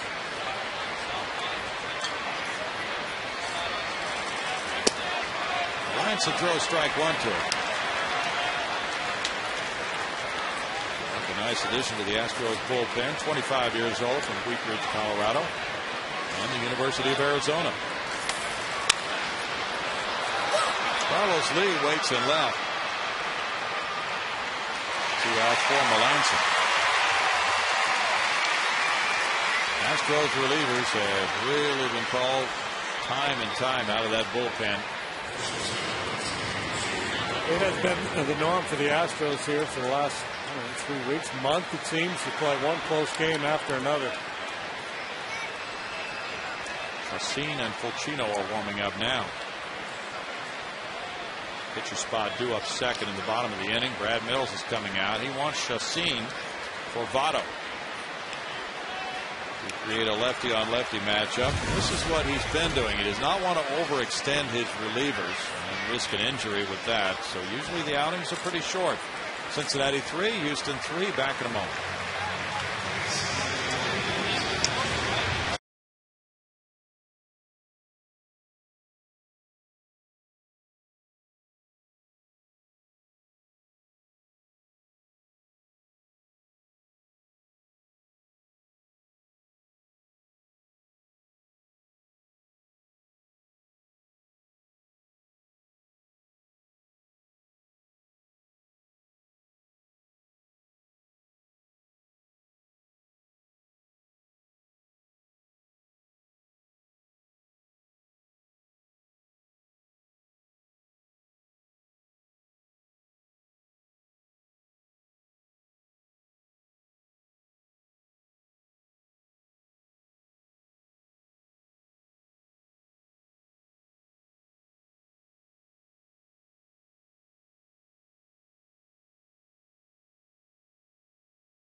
Continues this week on Fox Sports Houston. Our kickoff show starts at 10:30 a.m., followed by a quadruple header of action. Iowa State faces Kansas State at 11 a.m. Air Force and Oklahoma square off at 2:30. Akron and Kentucky play at 6, and Houston takes on UCLA at 9:30 p.m. Then we wrap up the entire day of action on Big 12 Live at 1 a.m. Join us for college football Saturday on Fox Sports Houston. Check local listings for games in your area. Bill? Thanks, Patty. Big weekend coming up. We look forward to it. Here's Gustavo CIN in a 3-3 game. 2 outs, nobody on. He's 2-2 with a 4.54 ERA. Certainly take every advantage you can get with Joey Votto up there, one of the best players in the game. He's hitting .279 against lefties, .343 against right-handed pitching. Votto looks at ball one. There's a walk and a double tonight. And with the risk of jinxing Chacin, he's far less likely to pop one off a lefty than he is a right-handed pitcher.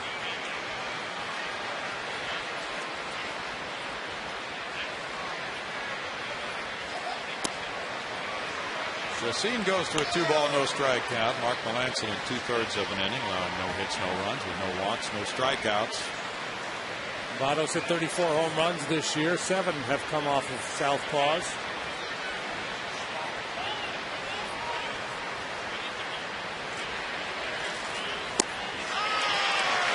Two and one. Sold out on a fastball there, and Gustavo came with an off-speed pitch.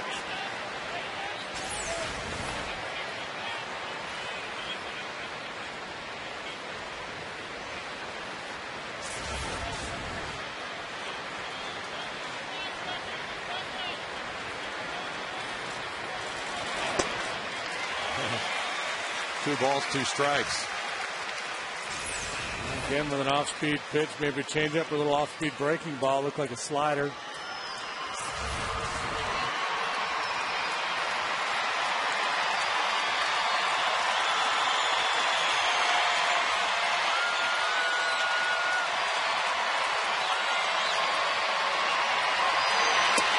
Almost nipped him with that fastball. 3-2 now. Couple soft offerings and a hard fastball in to set up this 3-2 offering.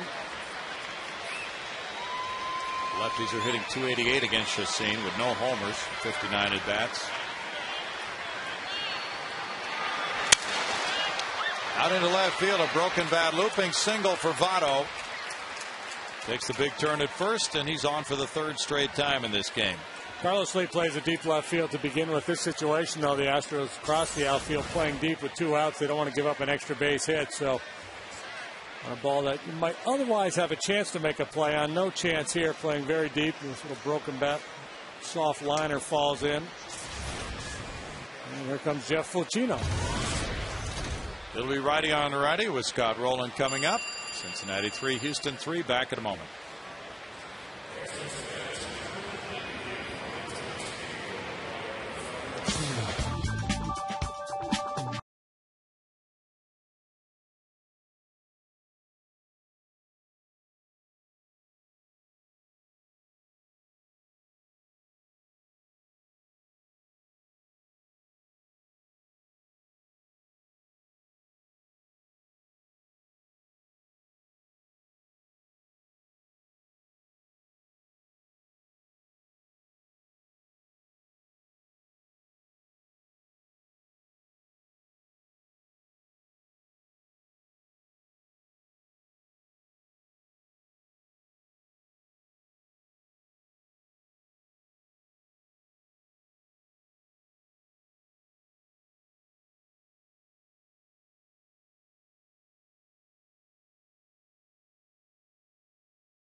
We focus on Mr. Houston, Oliver Luck. Luck attended Stratford High School and played quarterback for the Oilers. He was also the first president and GM of the Dynamo and CEO of the Houston Sports Authority, the main force behind the modern stadiums Houston now enjoys.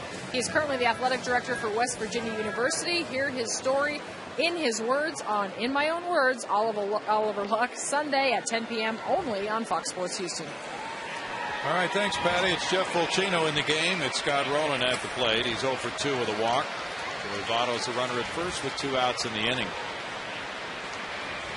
3-3 game. Fulcino comes in.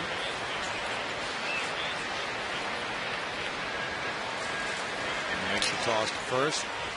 Fulcino is coming in with a man on base for the 4th straight outing now. Jeff has pitched really well.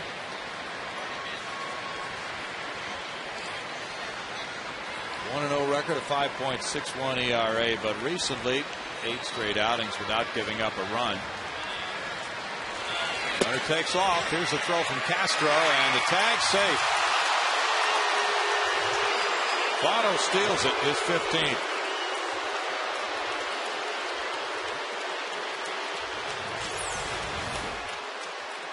A little unrest there in the Astros dugout. Brad Mills thought they got Votto. Let's take a look. Oh, so close. Throw was a little high, but a quick tag applied by Matt Downs. He was. 15th steal for Votto. The tag was up around the knee area. Pitch was strike one. They're rolling as it gets by Castro. We'll go to a 1-ball, 1-strike count with Votto taking third. Potential winning run now 90 feet away. Not sure what happened there. Pass ball. 6 pass ball charged to Castro this year.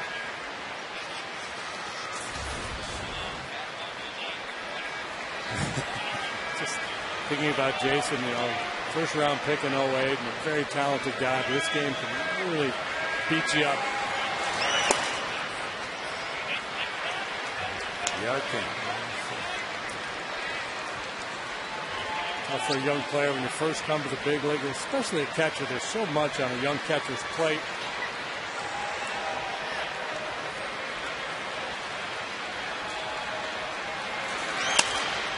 All the way, it's 2-2. He's not having any success at the plate, and he has some issues behind the plate as well. Certainly has some skills, got some tools, so you can see it's in there. It's going to take a while.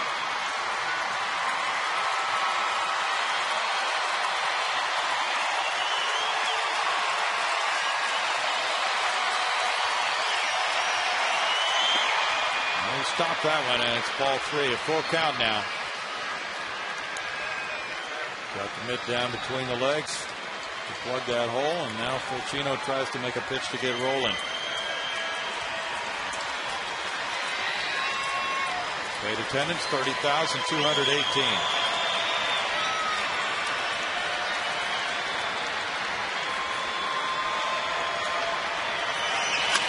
Rolling bounces run off his foot.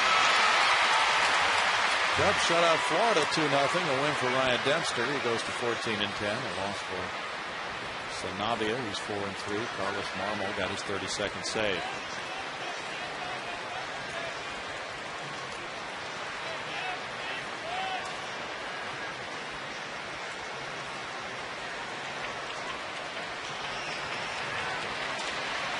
Rodriguez, the first lefty since Randy Johnson in '98 to have 10 or more strikeouts 3 times in a season. Line to right field, and that will be a diving play by Hunter Pence to save the go-ahead run. Hunter Pence, what a tremendous layout catch in right center field to Rob Scott Rowland. And it's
join the Astros for Dog Day, presented by eBay Classifieds on Sunday when the Astros host the Reds at 105.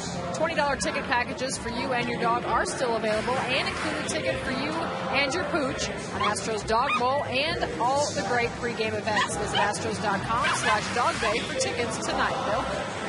Thanks, Patty. Jeff Keppinger on deck to pinch hit, and the big lefty from Cuba, Aroldis Chapman, 22 years old.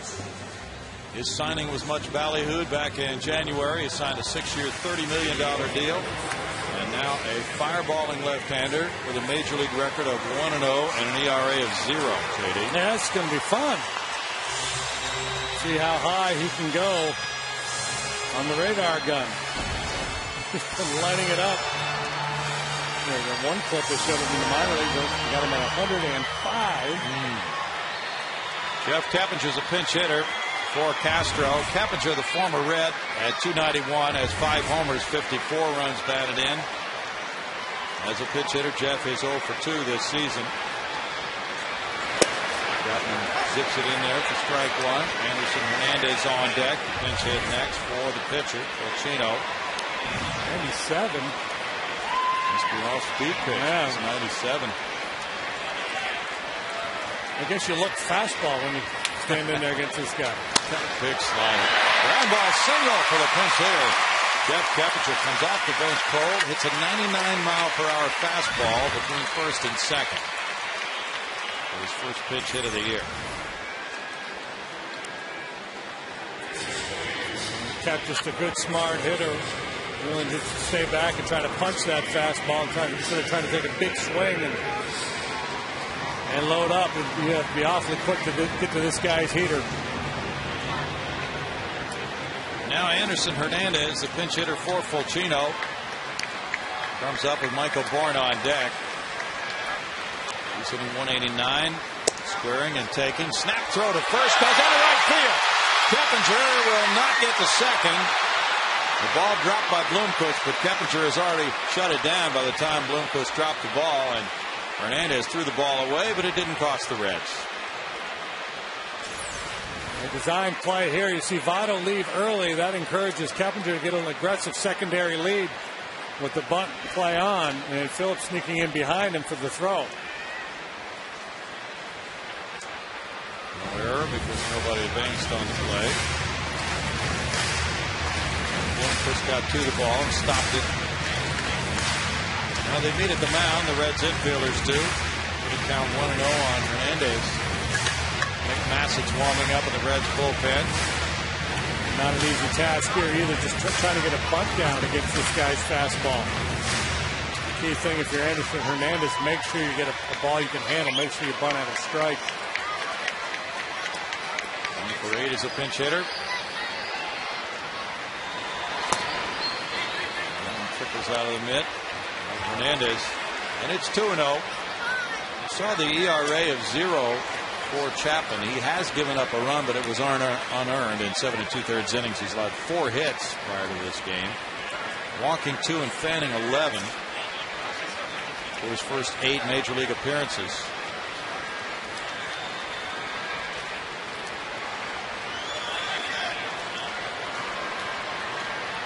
And the throw goes to first. Chapman, 48 of his first 115 pitches, reaching at least 100 on scoreboard radar guns, has really attracted a lot of attention. He was clocked at 103.9, which is not an FM station, but miles per hour, to Jonathan Lucroy on September 1st. Bunted foul. And you're right, he's even tough to bunt. 2-1. I think some guys will tell you they feel more comfortable trying to hit off a guy like Chapman than squaring around a bunt, putting yourself in the kind of an exposed position and then trying to drop down a bunt in fair territory when a guy's throwing 100+ miles an hour. You've never seen him before. You're not sure which way it's going to move. Chapman at Louisville appeared 39 times, 13 as a starter. All on the bunt try, and it's 2-2. Chapman in AAA in 95 2/3 innings, struck out 125. He walked 52. He can converted 8 of 9 saves in the minors. And there are those who are asking, why is he not the closer now with Cordero struggling so much? Dusty Baker does not want to upset the apple cart. He wants to stay with Cordero, and that's what he's doing.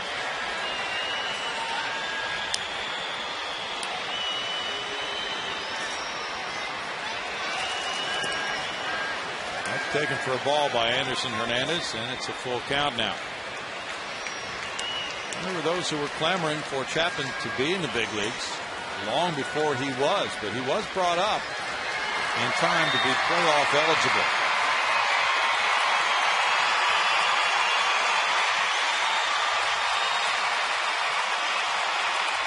He was recalled August 31st. A lot of times 3-2, you're going to start a base runner down there at first, but I would be stunned to see Jeff Keppinger going. And he is going. Wow. And that's a walk. Runners at first and second, and nobody out. Hernandez turns around and looks Mike Winters in the face after ball 4. Because if that's strike 3, Keppinger's easy pickings down at second base. And with Chapman's stuff, yeah, Keppinger go, now you're going to run for me after that burst of speed? Yeah, Jason Bourgeois is going to run for him now that he's reached second. Keppinger really got things rolling with that pinch single to right field. The Astros trying to score the go-ahead run in Bourgeois. But in order here, too, with Michael up there against this nasty left-hander.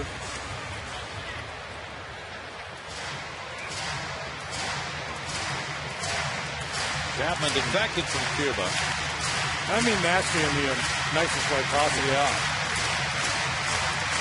He made a couple of starts for Cuba in the World Baseball Classic in '09. Quick and meteoric rise to the big leagues. Defected in July of '09 in the Netherlands. Bourne takes. There's a throw to second. Bourgeois diving back. The pitch was strike 1.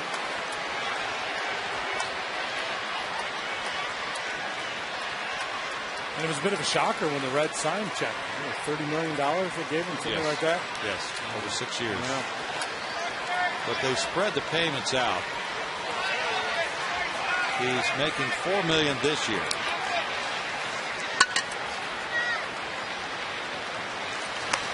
Bunted, and Chapman's over and throwing to third. No, they didn't get him. The ball got away from Roland. Chapman tried to throw on the run, and the bases are loaded. Well, the throw was a good one by Chapman. The big guy showed some athletic ability bouncing off the mound there. I thought they would have no shot at Bourgeois. Actually, if Roland hangs on to that ball, they might get the call. Hard to deaden it when a guy's throwing 100 miles an hour.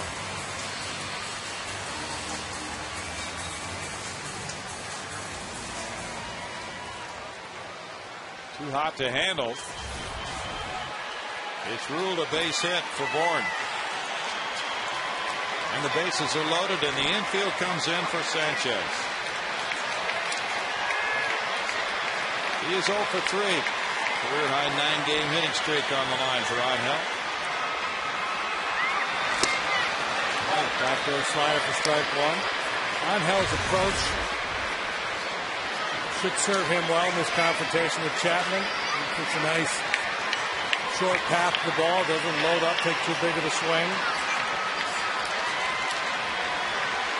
Push a little flare over the infield to get the job done. That'll do it. Base hit to center. Bourgeois scoring. Hernandez to the plate.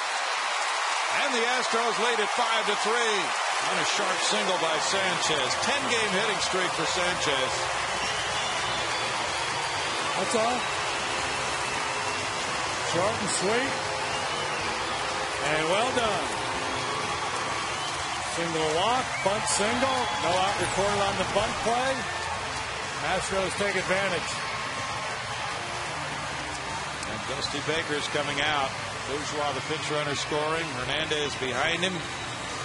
2-run single. Sanchez has driven in 21 now.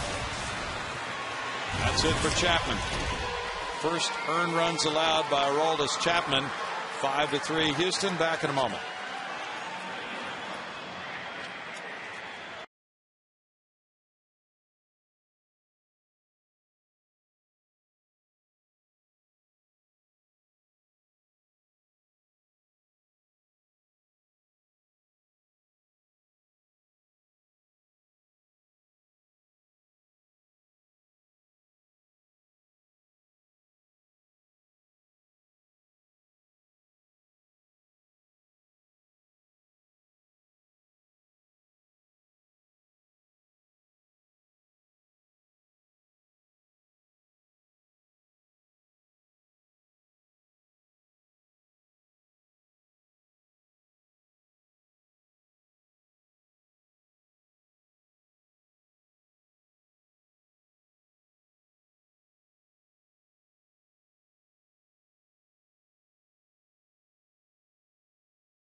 Two-run single by Angel Sanchez with the bases loaded.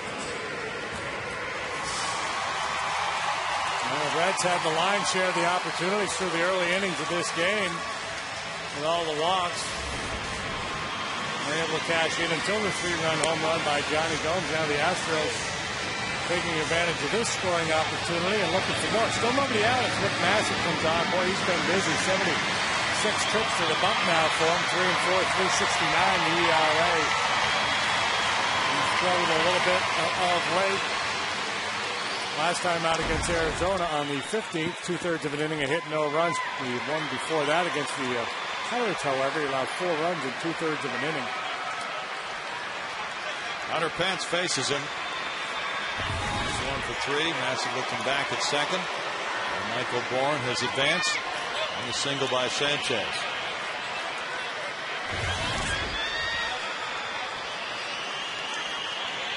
Carlos Lee's on deck.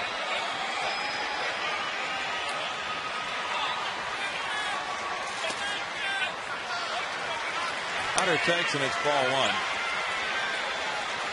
Massey, 28 years old, from St. Petersburg. He went to UNLV. Tied for second in the league with all those appearances JD talked about.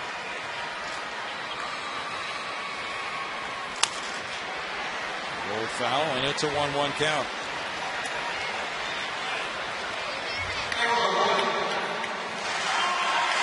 Massey, hard thrower, gets good sink on his fastball, has a slider, changeup, occasional curveball.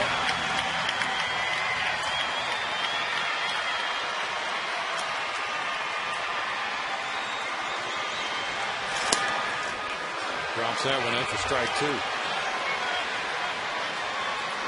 And the Yankees won, and Tampa Bay lost.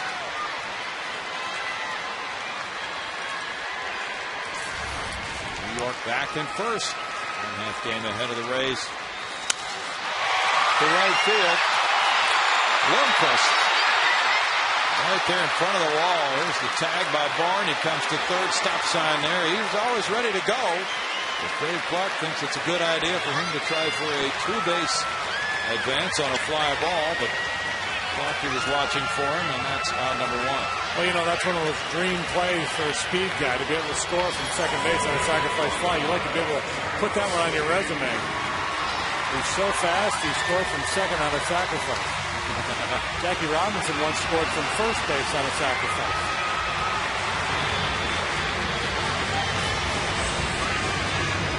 Bourne at third, 1 out. Sanchez at first. Carlos Lee the batter. He homered to tie it in the 6th. He's 1 for 2 after being hit by a pitch. Chris Johnson on deck.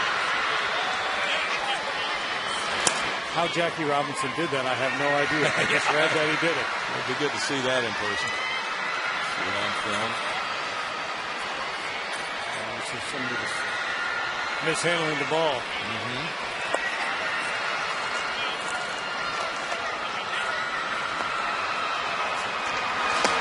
Lindstrom's warming up for Houston. The count goes to 2-0 here.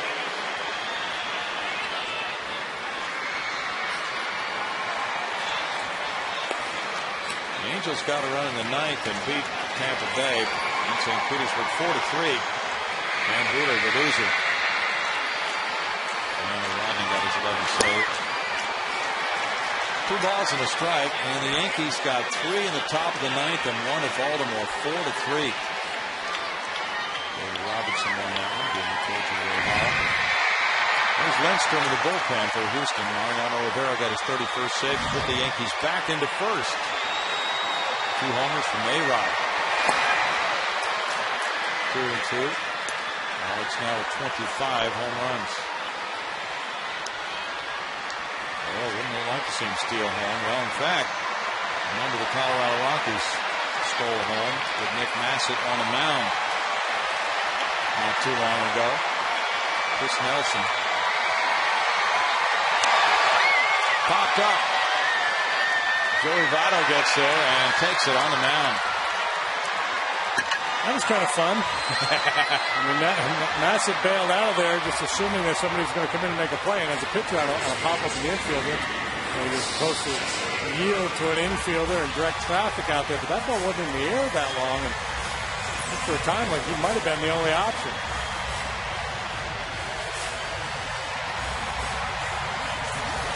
Two down, and now it's Chris Johnson. He got the first RBI of the game with a sac fly. He's 0 for 2.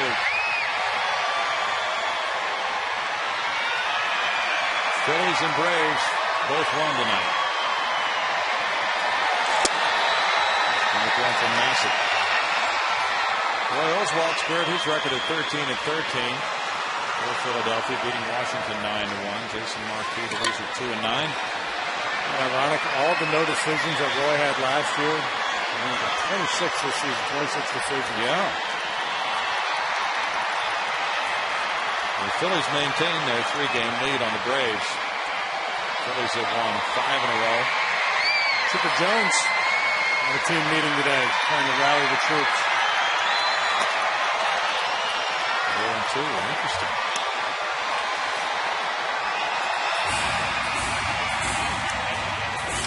Phillies up by 3. Atlanta up by 1 in the wild card. San Diego.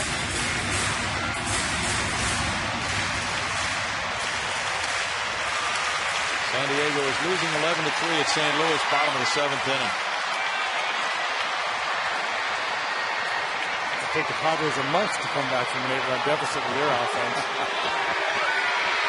Miguel Tejada hit his 14th tonight. Now Holiday, number 27 for St. Louis.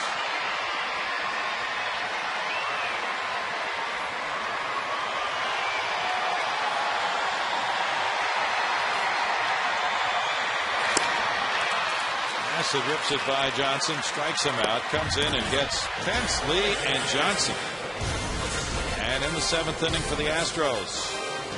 2-run score to break the tie and give them a 5-3 lead.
Second made it 2-0. Then a 3-run homer by Johnny Gomes in the 6th. 3-2 Reds. Carlos Lee with a tying homer in the 6th. 3-3 game. 2-run single by Angel Sanchez takes his hitting streak to 10 games in the 7th inning. 5-3. Brought to you by BBVA Compass. Jason Bourgeois stays in the game in left field after pinch running.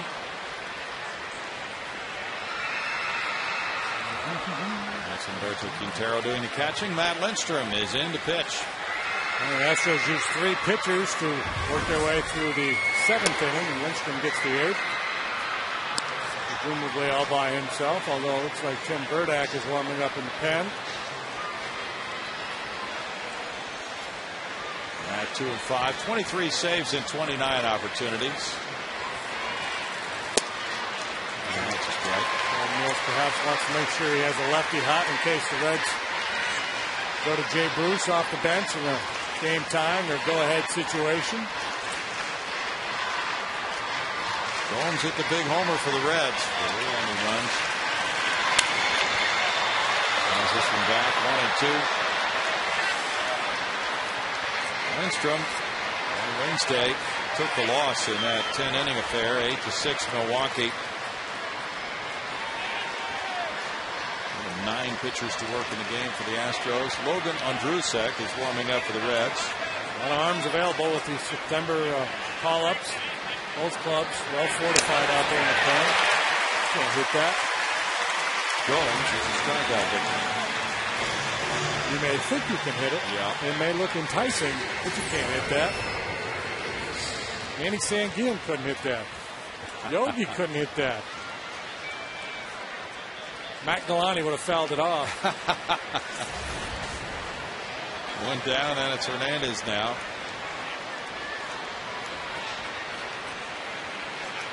Lindstrom gave up 3 hits. It started out with a bunt single off him in the 10th inning Wednesday, then an RBI double by Gamble, RBI single by Lucroy.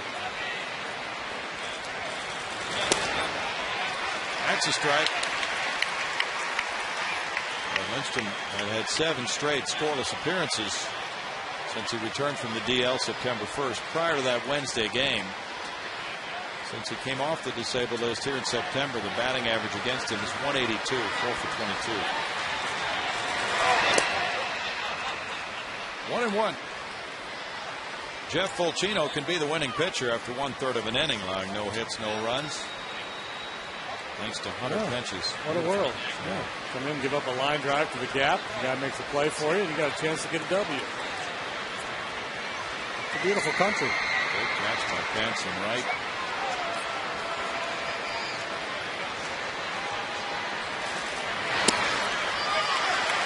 One and 2. Lindstrom and Brandon Lyon become the first Astros teammates to have 15 or more saves the same season. That's one way that he's done it. Put that one on the corner.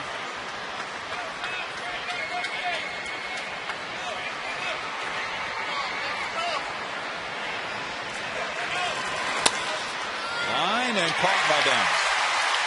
2 outs.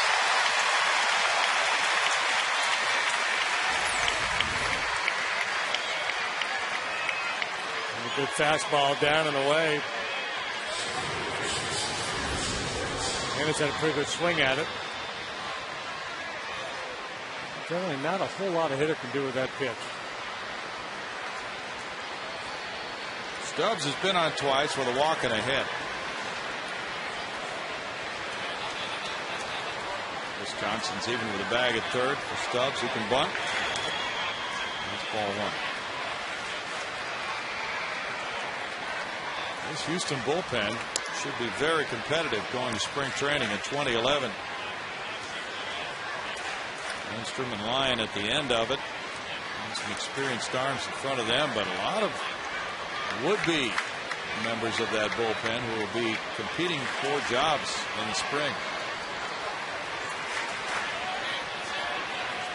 And also the Astros hope to have Alberto Arias and Sammy Pavasio back up. Right. And instead with that call. 1-1.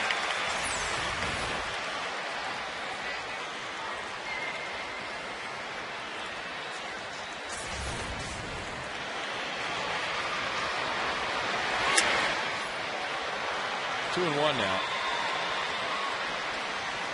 Cleveland's pummeling Kansas City 10-4 in the 8th. 3 homers by Shin-Soo Choo. Gives him 19 for the year. Billy Butler hit his 14th for the Royals. Michael Bublé's number 5. 3-1. You see Q out there with his hands motioning, hey, slow down, slow down. Matt Lindstrom out there, a lot of energy on the mound, a lot of activity. Herky-jerky delivery.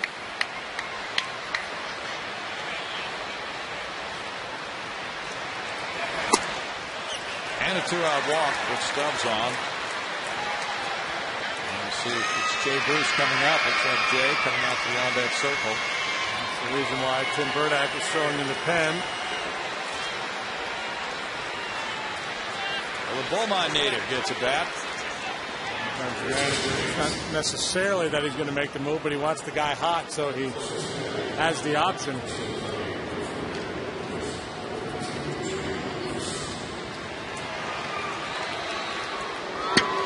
Now Bruce, the 23-year-old power hitter. First round pick of the Reds in 05 from Beaumont and Westbrook High School. Comes up with a runner at first, 2 outs. His career pinch hit average is 400.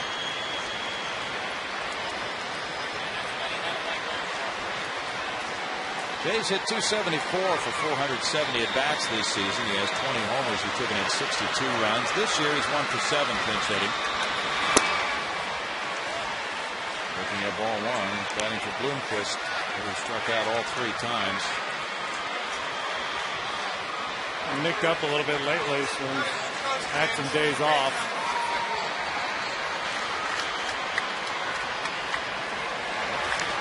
And the third blocked by Quintero.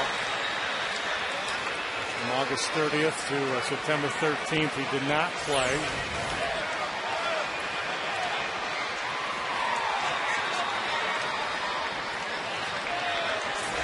I didn't think about running on cue. Yonder Alonso is on deck. Pitcher spot 2 up next.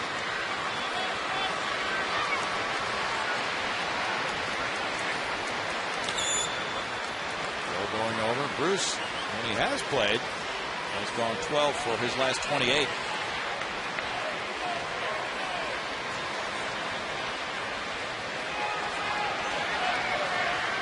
Seven of those 12 hits have been homers. Bouncer goes foul. He's a very streaky player and a very young player still. He's been on the scene now for a little while. The Reds, but just 23 years of age. First round pick by the Reds in 2005, 12th overall that year in the draft.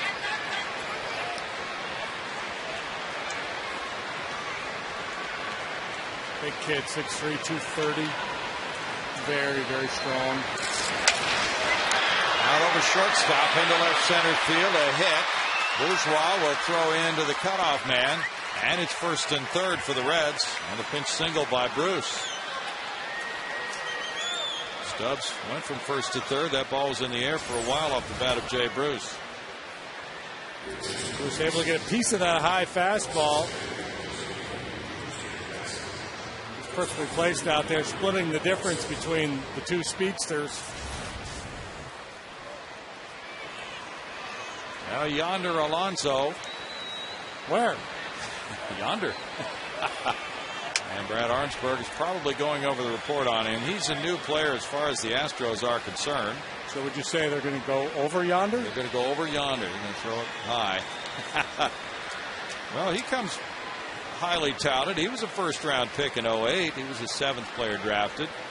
And he's 3 for 10 pinch hitting with a double.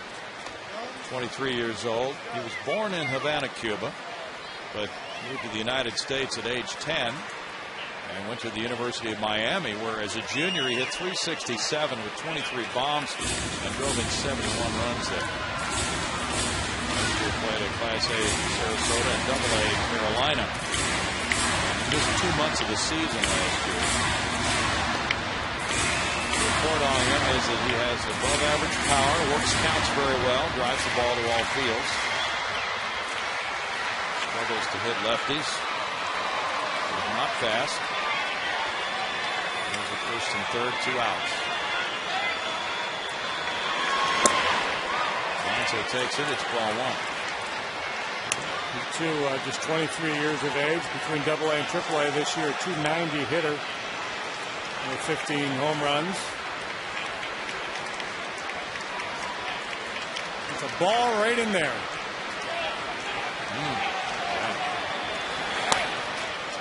2-0. Alonso 3 for 11 with the Reds, looking for his first major league RBI.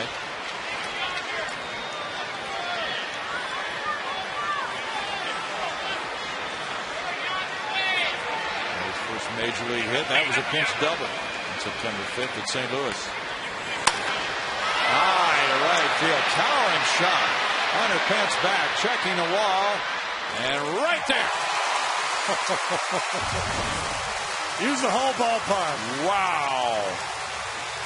What a bomb for out number 3. No runs a hit. 2-man left. And it's 5-3 Astros.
To score the go-ahead run if he didn't catch it. Talk a lot about statistical analysis in this game, and the thing that's very hard to define is the value of defense, but you love to have guys that can cover a lot of ground out there, and Pence can certainly do that. Jay Bruce checks into right field. After pinch hitting for Bloomquist and coming up with a single. Logan Ondrusek, who's done well in setup roles, is 4-0 with a 4.15 ERA. Throwing ball 1 to Brett Wallace, who struck out twice and walked. Nick Massett in 1 inning allowed no hits, no runs. He had a strikeout. Aroldis Chapman, no innings, 3 hits, 2 runs. Phillips gets in front of it. Goes out Wallace, 1 out. Brandon Lyons warming up for Houston. Well, if not for the job by Nick Massett, the Astros might have a 4-run lead here. He's really good. Yep. Putting out that fire in the 7th. First and third, nobody out. He got Pence, Lee, and Johnson. First and second when he came in, actually. Now Matt Downs with strike 1. He's 0 for 3. Jason Bourgeois on deck. Logan Ondrusek, 25 years old, from Shiner, Texas. Went to McLennan Community College in the Waco area. 1 ball, 1 strike. 13th round pick in 05. He got a win, his first major league win here, July 23rd. 1-2. And he got Lance Berkman to ground into a double play. And the Reds 6-4 win to get it. Got some long old legs on him. He really does. He's a Shiner long neck. 2 balls, 2 strikes.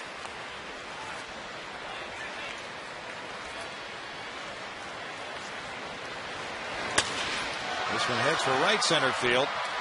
Stubbs and Bruce are there. Bruce calling. 2 outs. We go to Patty Smith. Well, be sure to catch all the action of the 2010 Major League Baseball postseason on Fox and TBS. The excitement begins October 6th with the Division Series on TBS. Bill? Thanks, Patty. Things beginning to point now in that direction. We're starting to try to figure out playoff matchups. Jason Bourgeois, pinch ran for Jeff Keppinger, has scored the go-ahead run in the 7th inning. It's an exciting time in the sports calendar with football starting up, baseball playoffs on the horizon, high school football, hockey training camp, basketball, right around the corner.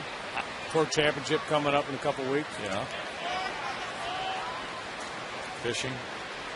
Always the fishing.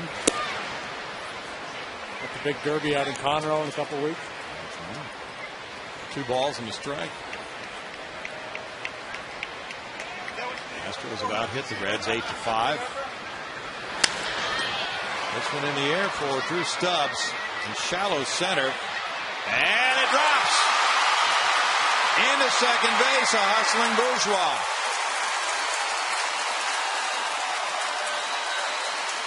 Not exactly championship caliber baseball there. The Reds have made 2 physical errors tonight. And now a ball that certainly should have been caught by somebody. Finds safe haven out there in shallow center field. Phillips is looking at Stubbs. Stubbs is looking at Phillips, and nobody's catching the baseball. Bourgeois doesn't give up on the play. Scampers into second. Pop fly double for Jason Bourgeois. Second double.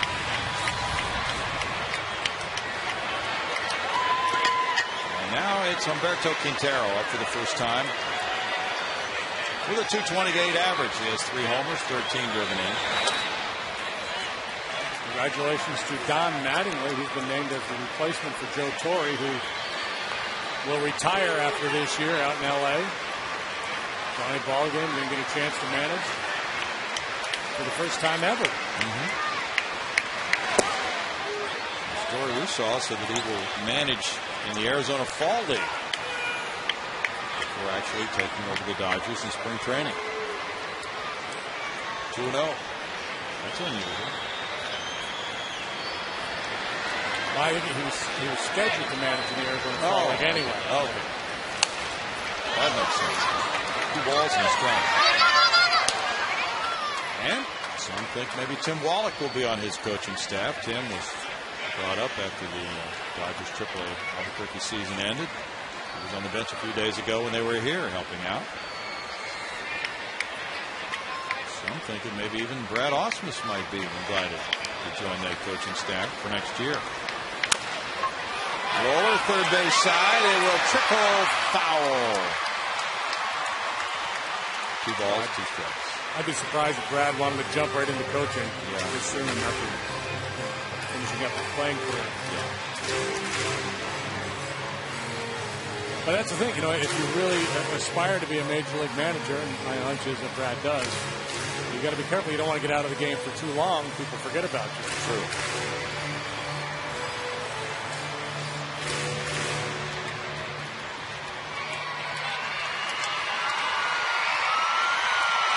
Logan on Bruce Hook last year was at Class A Sarasota, AA Carolina, and AAA Louisville.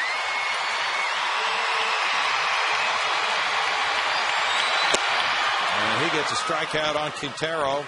No runs a hit, a runner stranded. We go to the 9th with the score. Astros 5, Reds 3.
right there. If you would like to learn more about Chevy's commitment to Youth League Baseball, visit ChevyTexasBaseball.com. Well, these folks have visited Minute Maid Park, and they've seen a pretty interesting ball game. Saw the Astros lead at 2-0 until the 6th. They saw a 3-run homer from Johnny Gomes and a tying homer in the bottom of the 6th from Carlos Lee. And the Astros got 2 in the 7th on a single by Angel Sanchez. Now they're watching Brandon Lyon with 6 wins, 6 losses, and 19 holds come in and try for a save. Brandon looking for the 74th time. He's among the league leaders in that category. Very good since moving into the closer's role. Got a 2-run cushion to work with. He does, however, have to deal with the top of the Reds' order. Got a blown save in that game Wednesday against Milwaukee. It's Brandon Phillips. Battle of Brandon's here, and there's strike 1. Phillips is 0 for 3 with a walk. Lyon gave up 2 hits and a run in 1 inning and getting that blown save. But he had gone 16 straight save opportunities without blowing one. Lined over shortstop. Bourgeois in left. Bourgeois!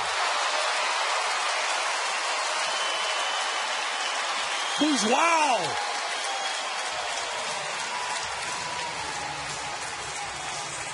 Night for diving Houston outfielders robbing hits. We talked about it with Hunter Pence. When you have this kind of speed in the outfield, the amount of coverage you have, he almost overran that ball. Had to make a late adjustment to reach back in toward his body to put it away. Sure did. Little golf clap there from Brandon. Now Orlando Cabrera. And he shoots one foul right field side. Well, Michael Bourne's dying to dive out there. Hunter got one. Jason got one. I'm just talking to Hunter right now. Anything in between us, I got it. Yeah. Stay over there and right.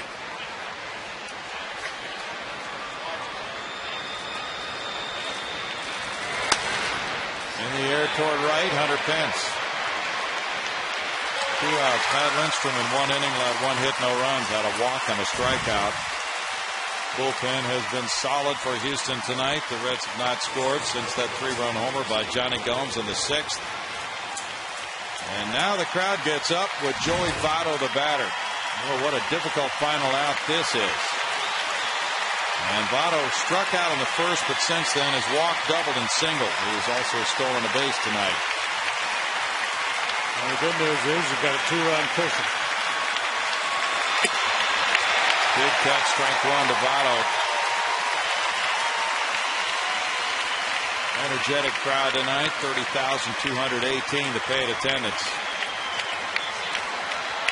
Carlos Fisher warming up for the Reds. 1-1.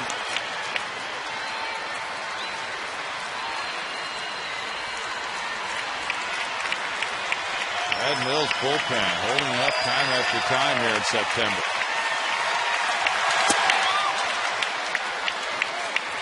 Keep going back to that Cabrera sacrifice bunt back in the 3rd.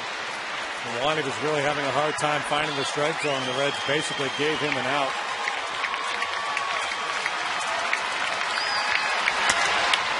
By the way, if the Astros get Votto to win, a lot of people will be going back to that sacrifice bunt in the 3rd. Down at the bottom of the order, certainly a pitcher, an 8-hole hitter, whatever, something like that. But Cabrera's been maybe their hottest hitter.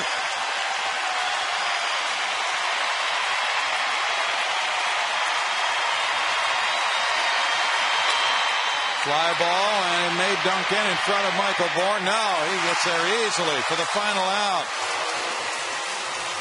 And the Astros, who are 2-5 against the Reds at Minute Maid Park, knock off the first-place team. Coming from behind with a Carlos Lee 6th-inning homer, getting 2 on a Sanchez single in the 7th. And with 3 hours of good solid baseball, they knock off the Reds. Final score, Houston 5, Cincinnati 3.